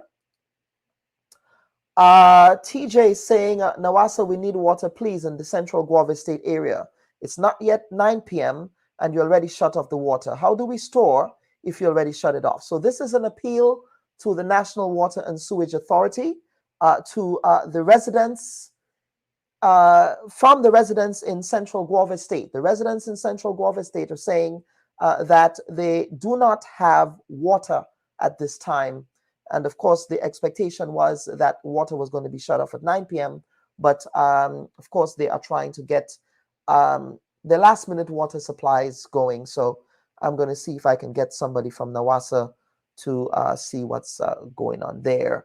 Leslyn Moore is saying that St. David's also needs water. They have no water at the moment since morning. So those are two parts, those are two pain points that we're seeing already. And Kashida, I apologize, Ms. Ferre, if I pronounce your name incorrectly. You're saying that since 9 p.m. last night, Windsor Forest has no water. And up to the time of your comment, I suspect they also have no water. So Nawasa, please, if you're listening to us, these areas are saying that they're without water supply at this time. And so they're hoping that perhaps you can provide them with some water so that they can get their emergency water supplies going. All right, folks, just to recap, as I said before, Grenada is bearing down on a very catastrophic Category 4 storm. The meteorologists did not sugarcoat this. This is worse than Ivan. The wind speed and the intensity is also much worse than Ivan. So you heard the Prime Minister, you heard the National Disaster Management Agency as well. While we should not panic, we definitely should be in a mode of active preparation to save life and limb. This will not be over.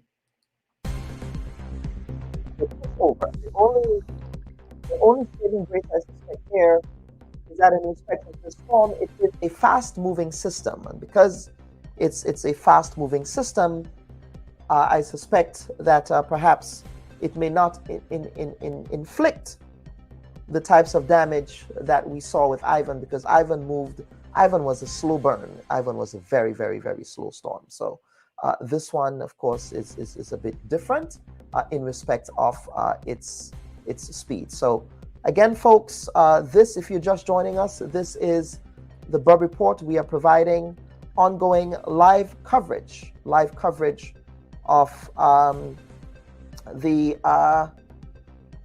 rapidly intensifying Hurricane Beryl that is expected to hit landfall in the state of Grenada and its dependencies as of 2 a.m. on Monday morning. So so please, folks, this is not a drill. This is not a drill. Please ensure that you're doing what is necessary at this point to stay safe. So folks, I will be right back. I'm going to try and contact my colleague here to see if we can get an on-the-ground update from her with respect to what's happening on the ground in Grenada. Of course, the intensity and the mood in the state has shifted as a result of everything that is happening. So one can perfectly understand if, of course, folks may not be in the mood to have any conversations now. But if you're watching us, please indicate where you're watching us from. And so, let us ensure that we are in a place where we can begin for those of us, at least in the diaspora, who can do whatever we can in our capacity to mobilize support for the state of Grenada in the aftermath of this storm. Because based on what the forecasters are saying, there will be significant damage. So there is no way of sugarcoating this. And so those of us in the diaspora who would like to begin to think about how we can help our compatriots in Grenada, this is the time to do so. This is certainly the time to do just that. So folks, we're going to take another quick break and come back to see if we can get some other on-the-ground coverage. But what we will do is perhaps just go up a bit for perhaps a little bit after the 1 o'clock hour, and we will end the coverage there so that we can give folks the opportunity to prepare in whatever ways that they can. So please stand by. This is the Bub Report. If you're just joining us, this is the Bub Report. We are following breaking news coverage in respect of the arriving Hurricane Beryl that will be bearing down on Grenada in a few hours. Please stand by. Hello everyone, I am Chantal McGuire, the local bred Grenadian actuary and asset liability management expert. Are you satisfied with your current finances? Are you curious and constantly looking for ways to make additional income? Join me on the Bub Report as we strive to empower you, our valued audience, to become more financially literate and help evolve Grenadians into a mindset that's investment focused and entrepreneurial. Literacy is about freedom. It's about being able to control your money and not letting your money control you. It's about foresight for a brighter future. Our core mission is to promote financial literacy and share money-generating opportunities for everyone. Join us on the last Sunday of every month, starting July 30th, as we strive to provide the keys to financial freedom.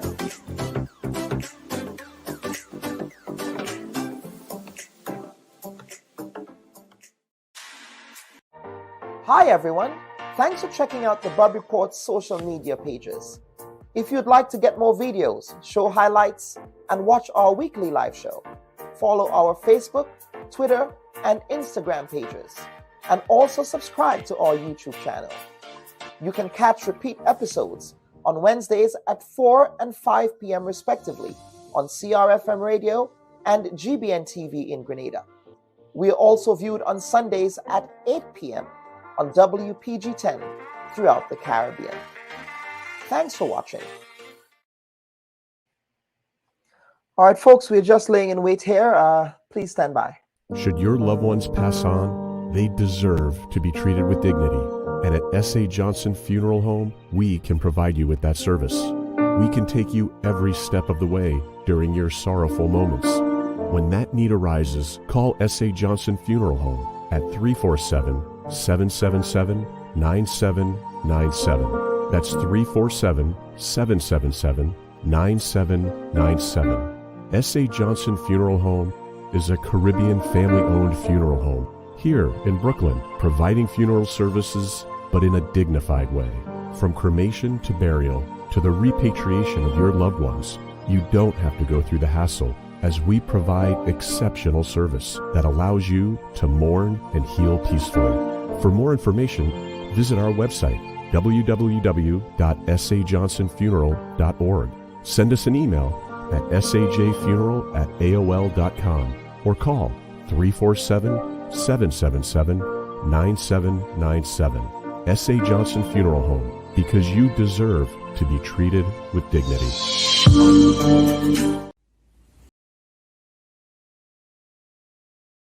Hello everyone, I am Chantal McGuire, your local bred Grenadian actuary and asset liability management expert.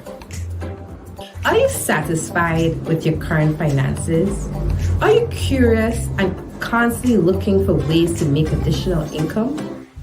Join me on the Bob Report as we strive to empower you, our valued audience, to become more financially literate and help evolve Grenadians into a mindset that's investment focused and entrepreneurial.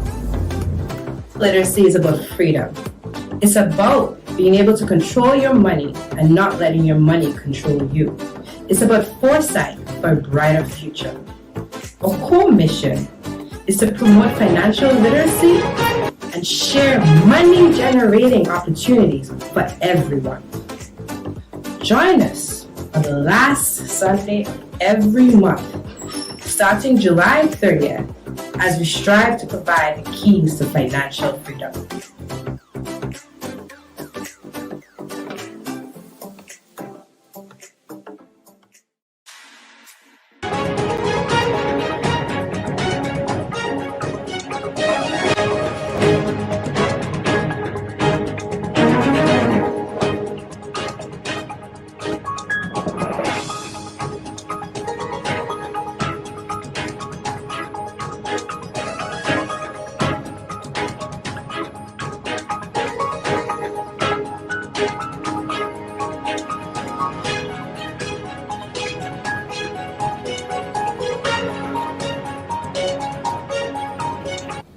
Grenada, Carriacou, and PT Martinique, together with our neighboring islands of Barbados, St. Vincent and the Grenadines, were placed on hurricane watch. And this is because tropical storm Beryl at the time was showing tremendous signs of development, very fast and rapid intensification, very quick forward moving speed, and this system is expected to affect us within the next 48 hours. So as of 8 p.m. tonight, Grenada and its dependencies, the state of Grenada, has been upgraded to what we call a hurricane warning, the conditions, hurricane warning. And a hurricane warning means that hurricane conditions could be expected within the next 48 hours. Now let's look at some details. The position at 8 p.m., 10.2 degrees north latitude, 50.3 degrees west longitude. That puts us about 680 miles to the southeast of Grenada. Maximum sustained winds have increased to 80 miles an hour, which now makes Beryl a Category 1 hurricane. Beryl is moving towards the west at 22 miles an hour. Its minimum central pressure has now fallen to 990 millibars. Now, on its current track, and based on its current position, the eye of Beryl is expected to pass through the Grenadine Islands early Monday morning. tropical storm force extends about 10 miles from the center. But Beryl has been behaving in a rather unusual position, an unusual state, wobbling slightly. So that's one of the reasons why hurricane warnings have been issued for Barbados to the north, Grenada to the south. Okay? By the time Beryl reaches our position, she is expected to be a major hurricane, a Category 3 hurricane with winds reaching 115 miles an hour. Okay? So it is a system that we will have to pay close attention to and something we cannot take very lightly. This year marks the 20th anniversary of Hurricane Ivan, and we are greeted very early in the hurricane season with Grenada being placed on the hurricane warning. This is not a drill, this is serious, and therefore we are urging all our citizens to heed the recommendations, to heed the directives that NADMA will issue from time to time. It is vitally important that we take the necessary precautions to safeguard our properties, to safeguard our life, and to ensure that Grenada can be resilient throughout this process. We certainly will ask you to pray and to prepare. Those are the two things that are within our control. We have no control over the path of the hurricane, and we are certainly praying that it does not cause any extensive damage to Grenada or to any of the neighboring islands. However, the trajectory suggests that the hurricane will pass at least over the Grenadine Islands, and therefore that includes Grenada. And so we want to emphasize that the Met Office has indicated that the hurricane is likely to strengthen before it reaches the Grenadine Islands. Currently it is a Category 1. The projections are that it is likely to go to as high as a Category 3.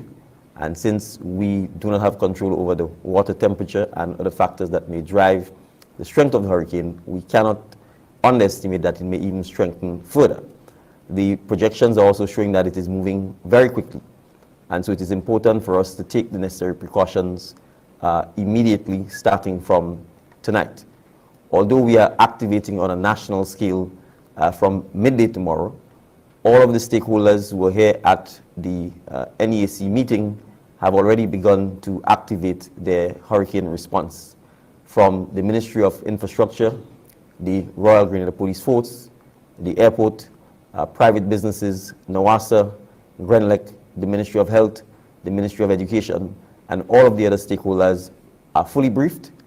We expect them to work with their respective teams to make sure that information is disseminated clearly as to what is taking place. I want to re-emphasize that it is important for us as citizens to pay attention to the official briefings of NADMA and the Meteorological Office.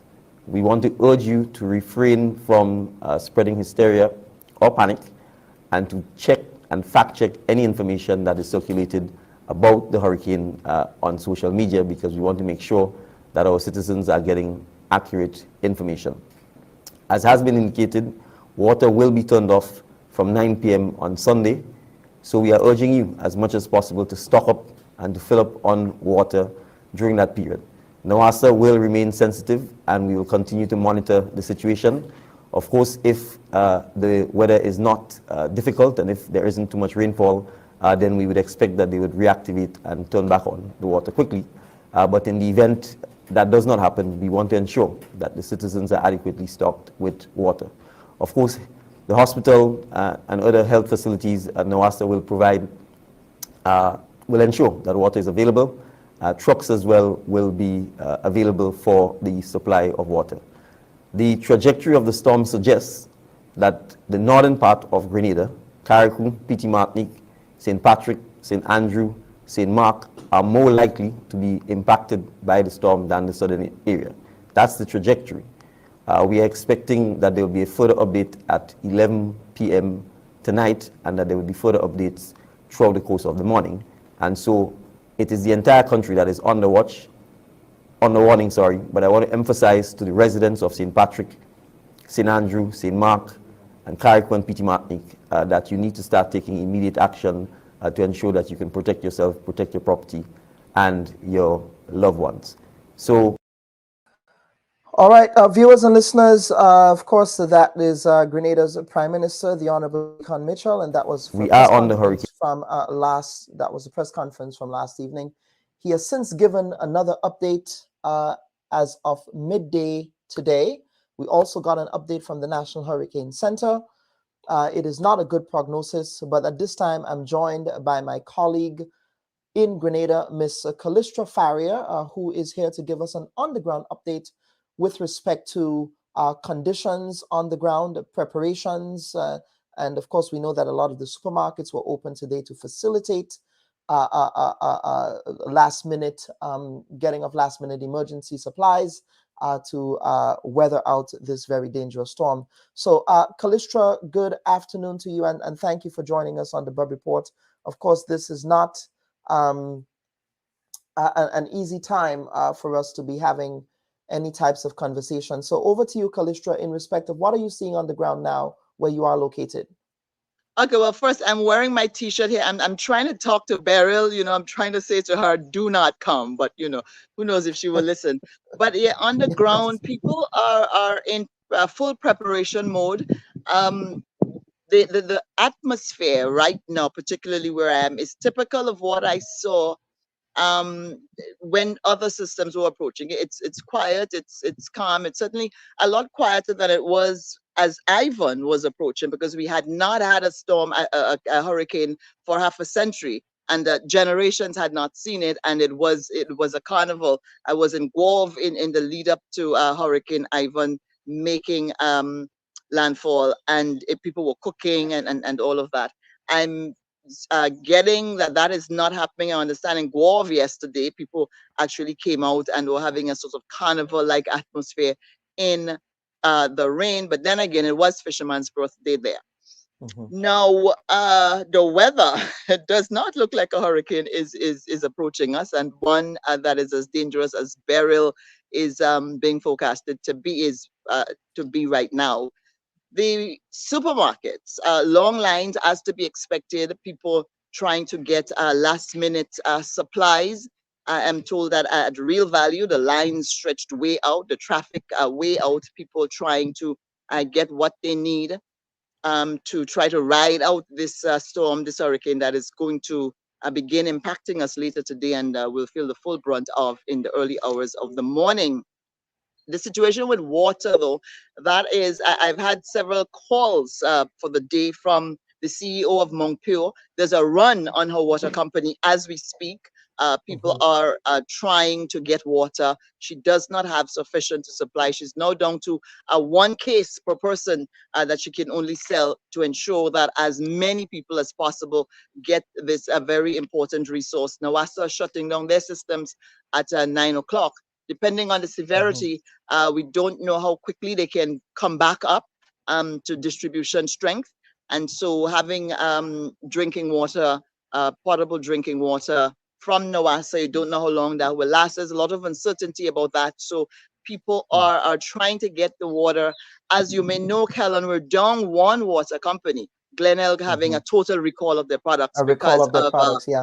A bacteria issue, an issue, separate story, but this was happening for months now, and I'm surprised that the Bureau of Standards is only just now acting on it. But so we're down one water company, so there is a rush. I'm told even the Governor General wanted 12 cases of water and was told, sorry, we can't, we're rationing, so you won't be able to get 12 cases. The difficulty with that particular water company is getting their water up out of the mountain. Once the weather comes, they may have problems getting their water out because of the state of the road. They've been battling for years to try to get that road fixed, but they may not be able to access the plant for days afterwards. And so it's important for them to get everything down, but they've been having those challenges. So there's a run on that. But you see people moving up and down and cars going and coming. People are trying to get ready, Kellan, because this is going to be a big one. Category 4 by the time it gets to us, stronger than Ivan was. And so that's cause for concern. Of course, Tamar of the Met Office keeps saying that it's a fast-moving storm. So that is a bit of a saving grace there, that she won't be in our vicinity for so long. But the strength that she's coming with certainly a cause for concern. And now we're hearing that nowhere will be spared from some sort of either tropical storm force impact. winds or hurricane storm force winds. And that for me is worrying. We were not planning to evacuate from where I am in St. George's, but now I am seriously thinking of that. In the process, just my personal preparation, we had prepared, my missiles, my possible missiles in my yard, put away, and preparations made in terms of important documents and so on, just in case a roof goes or something. But now we're now making additional preparations, because I'm giving serious consideration to moving my children and myself out of the vicinity, and probably into much more secure and with company. It's always better to ride out a hurricane with company. So we were seriously thinking of that, because he gave me pause when he said that nowhere is going to be spread at least winds of at least 75 miles per hour. And he also articulated the storm surges. That is also cause for concern, right? And of course, they did enact a mandatory evacuation for people, residents who live in low-lying areas. So I suspect that is happening now as we speak. And is that, of course, some of the hurricane? Yes, go ahead.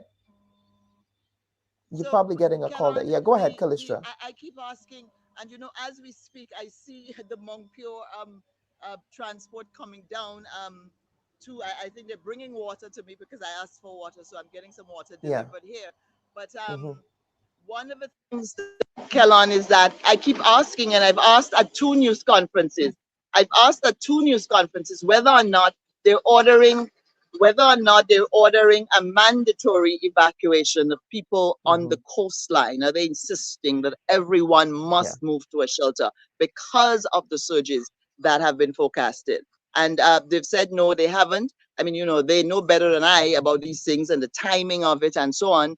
But I wondered whether or not people on the coastline in Guelph and Victoria and so should not be asked to move as early as possible and get to a place where they will be safe. I mean, global warming tells us that we've seen storm surges before. I'm from the West Coast, and we've seen storm surges and how bad it can be. And it seems as if these are going to be, they're being called life-threatening surges, going to be a lot stronger. And so I'm wondering when they will say to people on the coastline, you must absolutely go to the shelters or out of the coastline. Still, wondering. Kellan? Yes, I'm here. And then, of course, one of the shelters happens to be Nulo, which is on the coast. A viewer made that point. Which is on the coast. They have a top floor. Yeah, they do have a top floor. Yeah. Right, they do have a top floor, but we don't know whether or not that is accessible, whether that is prepared to accommodate people who have evacuated from their homes. We don't know, but I think that there's also an emergency shelter next to a river. So I suppose they're placing them where they have availability, and I know a lot of these places have been retrofitted and so on. But what is the biggest threat in this hurricane is the water. 100 millimeters of water expected to come. Yeah, three months worth of rain. The last 3 months worth of rain coming all within a 4 to 6 hour period is going to be a lot of water at the same time, and so we really have to watch that. Another thing is that I'm not really sure about our drains in the country, whether or not prior to the hurricane season, I wouldn't say prior to Beryl, but we do this hurricane season thing every year. Whether or not public works was sent out to clear blocked drains. And so yes, you want to say leave it up to people, but sometimes you can't leave it all up to people. Sometimes you've got to take state responsibility for national security. So hopefully our drains are not blocked up, which is something that aids flooding. I know Grand Anse is definitely going to flood. The Montrouge area still problematic, so that is going to flood. I mean, it flooded just this week it flooded with just regular rainfall, heavy rainfall. So that is Yeah. going to be a problematic area. People within that area are going to find themselves locked in for quite some time, given the history of that area with flooding. These are some very valuable and timely And pieces there. Kellon, Yes, Rolanda go ahead. McQueen is here. Rolanda McQueen is here. Do you want her to join in Yes, here of course. Yes, on this so she can tell us what's been happening at the plant and at the warehouse? I think at one point she said, I wonder if I can get a police officer to manage this because the crowd was the rush for the water. Yeah, certainly we would like to hear from her. I'm lucky I got the CEO to drop my water to my home personally. Hopefully I'll get look lucky at that. With you have Beryl. concierge service. Yeah. Yeah, so bring in Miss McQueen whenever you can. Bring in Miss McQueen. Okay, she's right here. Yes. The camera. Hi, She's a little shorter than hi, me, Miss. so, Hi, Miss McQueen. Hi, Miss McQueen. Good afternoon to you. Of course, this is probably a challenging time for you, I suspect, given everything that's happening. And of course, we are down one water company in Grenada owing to the recall of one of the other one of the water companies. Talk to us about the challenges you're currently experiencing. Let's get down to brass tacks. What's your company looking like? Well, for me, it's very emotional. Very, very, very emotional. I just feel that we just came out of the dry season, and we're going into the hurricane season, and we're not prepared. The older people, I trying to give them water for free. I'm worried because if they drink any water that is polluted, that only the hurricane that could kill them, as well. People that are ill.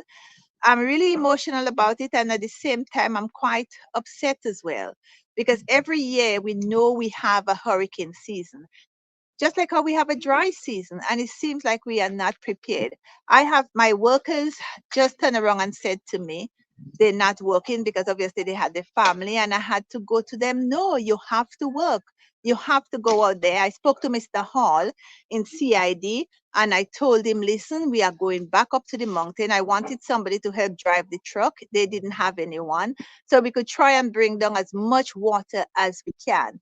I have, I'm only giving each person 1 case of water because I know we will not have enough, and we have to send to Carriacou.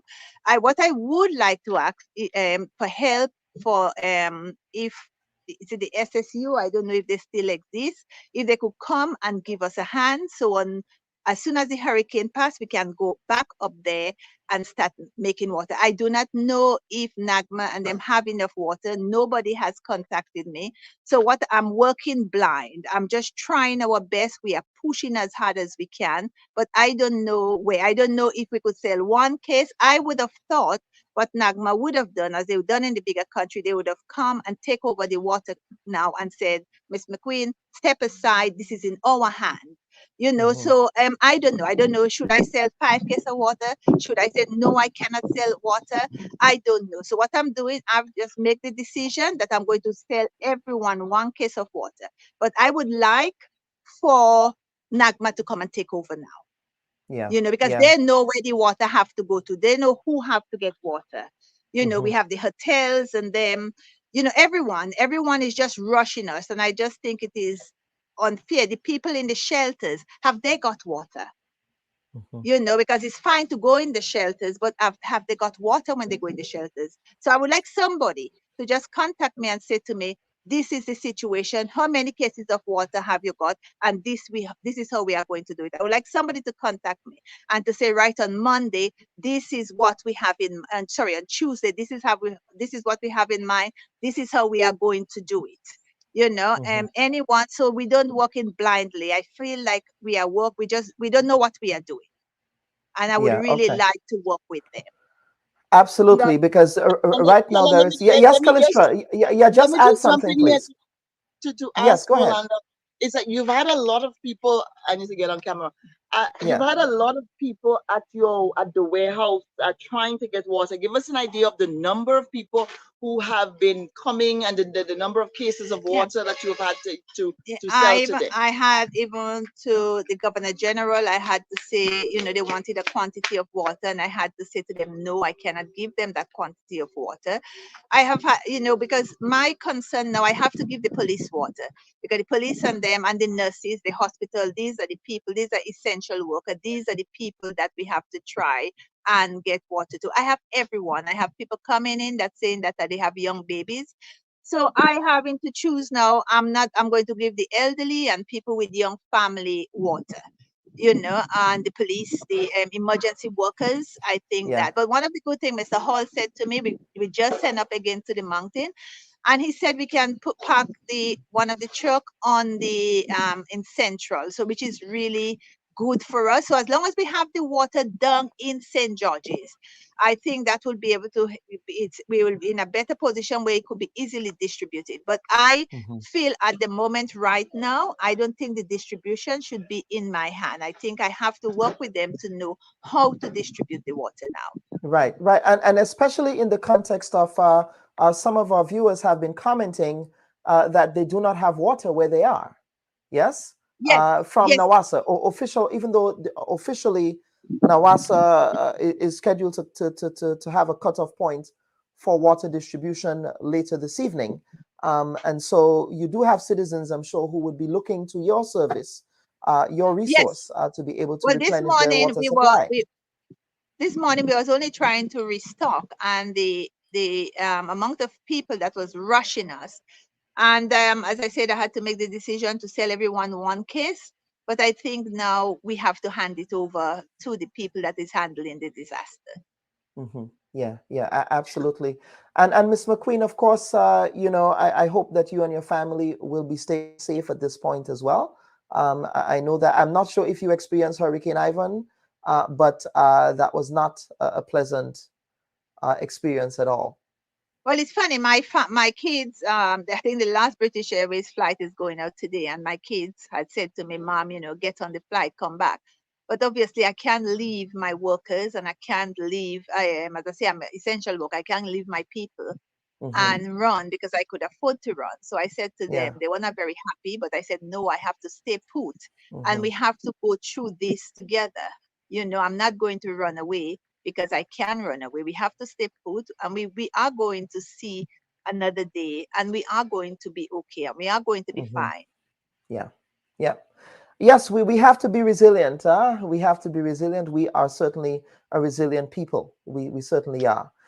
Yes, Callistra, so I'll go over to you as we come to the end of this broadcast. I don't want to take up too much of your time, owing to the fact that we have things that we need to do on our end here. Yes, and I'm sure that us in the diaspora, we will be mobilizing as well. I just got word that at least Grenada's ambassador to Washington, D.C., that's Mr. Francis, Darley Francis, he indicated that he would be receiving a briefing from the government of Grenada at 2 o'clock. So we will be looking to him for updates in respect of how the diaspora can begin to respond to this, what unifying response would be in place, a systematic response to ensure that whatever relief Grenada would need at this point, that the diaspora can certainly supply that. But Callistra, over to you for some closing comments. Then, well, Kellon, also up there, Andy Williams, who is the Minister of Mobilization, who could have been really useful. He's a busy little bee when he's here. He is in New York along with Delma Thomas, and hopefully they are on the ground where they can begin to mobilize some support for us if it comes to that. So we have other assets out there. They are there for another reason, but hopefully they will turn. And I believe that I believe that town hall meeting was also cancelled. That town hall meeting this afternoon was also cancelled. Okay, so hopefully they can use the opportunity there for a rallying cry to muster troops to rally send the help troops. home if help is needed, depending on how Beryl treats us as she goes through. And of course, on the fishermen, they're always very diligent about their boat. So I should add that in Guave and Grand Mall and all of those other fishing areas on the eastern side as well, they have been securing their fishing boats. They have been bringing them up out of the surf and out of the sand and as far inland as possible to protect them from the surges. I mean, they have been through this over and over and over, even when we don't have a Category 4 hurricane bearing down on us. They Just still with do bad that weather, work. they would do that. And so they have been Mhm. very diligent in securing, and their boats, major assets for them. Boats, cost a lot. And they have come forward and taking care after Fisherman's Birthday, now coming forward and taking care of their business.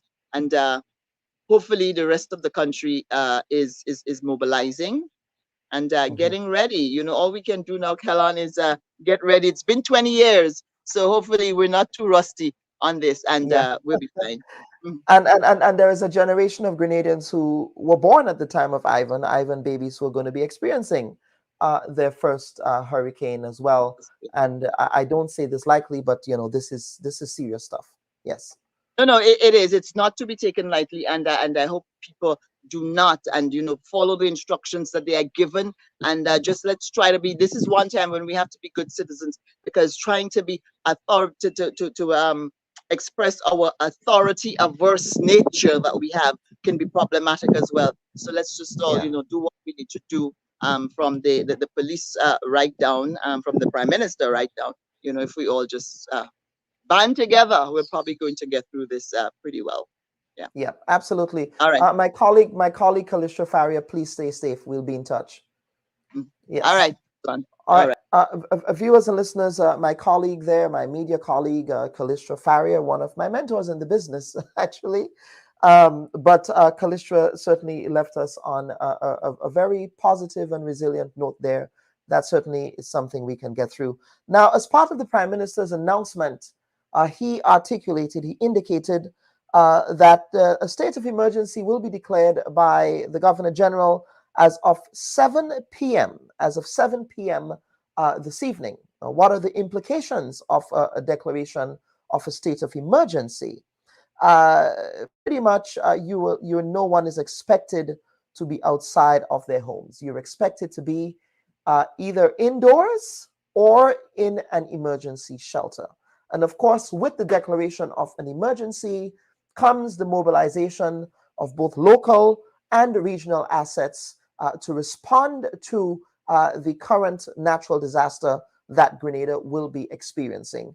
We're talking about responses around ensuring that power and basic services can be restored following the storm, bringing relief supplies to the citizens of the national community is also part of this response. Also ensuring that the public health infrastructure of the country, and of course, if the public health infrastructure of the country does not have the capacity to confront what is happening, that regional and international resources will be brought to bear. We also have resources around the Red Cross Society in Grenada, who will be also responding to any types of medical emergencies that sometimes happen as a result of situations like this. But of course, folks, this is a very, very tense time in Grenada, and I expect that everyone in Grenada at this point should be taking the necessary precautions to safeguard life and limb and to safeguard your most prized possessions as much as possible. If you feel that your home is not structurally sound, now is the time to begin preparations for moving into an emergency shelter. Of course, we understand that the town hall meeting, the government had a town hall meeting scheduled to happen here in the New York, well, I'm not in the New York area, I'm in the Washington, D.C. area, but of course they are in North America with the Honorable Delma Thomas, the Honorable Andy Williams, and I believe the Honorable Ron Redhead. That meeting has been canceled, and I suspect they are using this time to marshal whatever resources that they can to come to Grenada's aid on the back end of this very dangerous Category 4 hurricane that is expected to make landfall at around 2 a.m. today. Of course, this is the Bub Report, folks. This is where we are going to end our coverage for the afternoon. And if we have any further updates for you, we will certainly provide those as the time progresses. But those of you who are watching us from the diaspora, this is the time to contact your family members, your relatives, your friends, to impress upon them the urgency of this critical and dire situation that Grenada and its dependencies are now confronted with respect to this major Category 4 hurricane. So on behalf of the producers of the Bub Report, I'm your humble host, Dr. Kellen Bub, wishing everyone a safe passage through the storm, a safe passage through the storm. Take care. Bye-bye.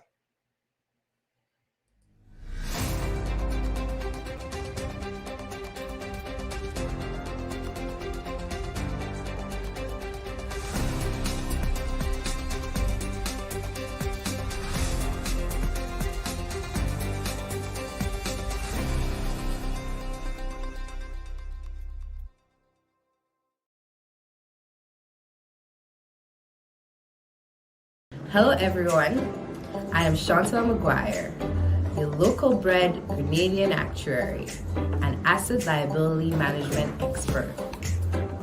Are you satisfied with your current finances? Are you curious and constantly looking for ways to make additional income? Join me on the Bub Report as we strive to empower you, our valued audience, to become more financially literate and help evolve Grenadians into a mindset that's investment focused and entrepreneurial. Literacy is about freedom. It's about being able to control your money and not letting your money control you. It's about foresight for a brighter future. Our core mission is to promote financial literacy and share money-generating opportunities for everyone. Join us on the last Sunday of every month, starting July 30th, as we strive to provide the keys to financial freedom.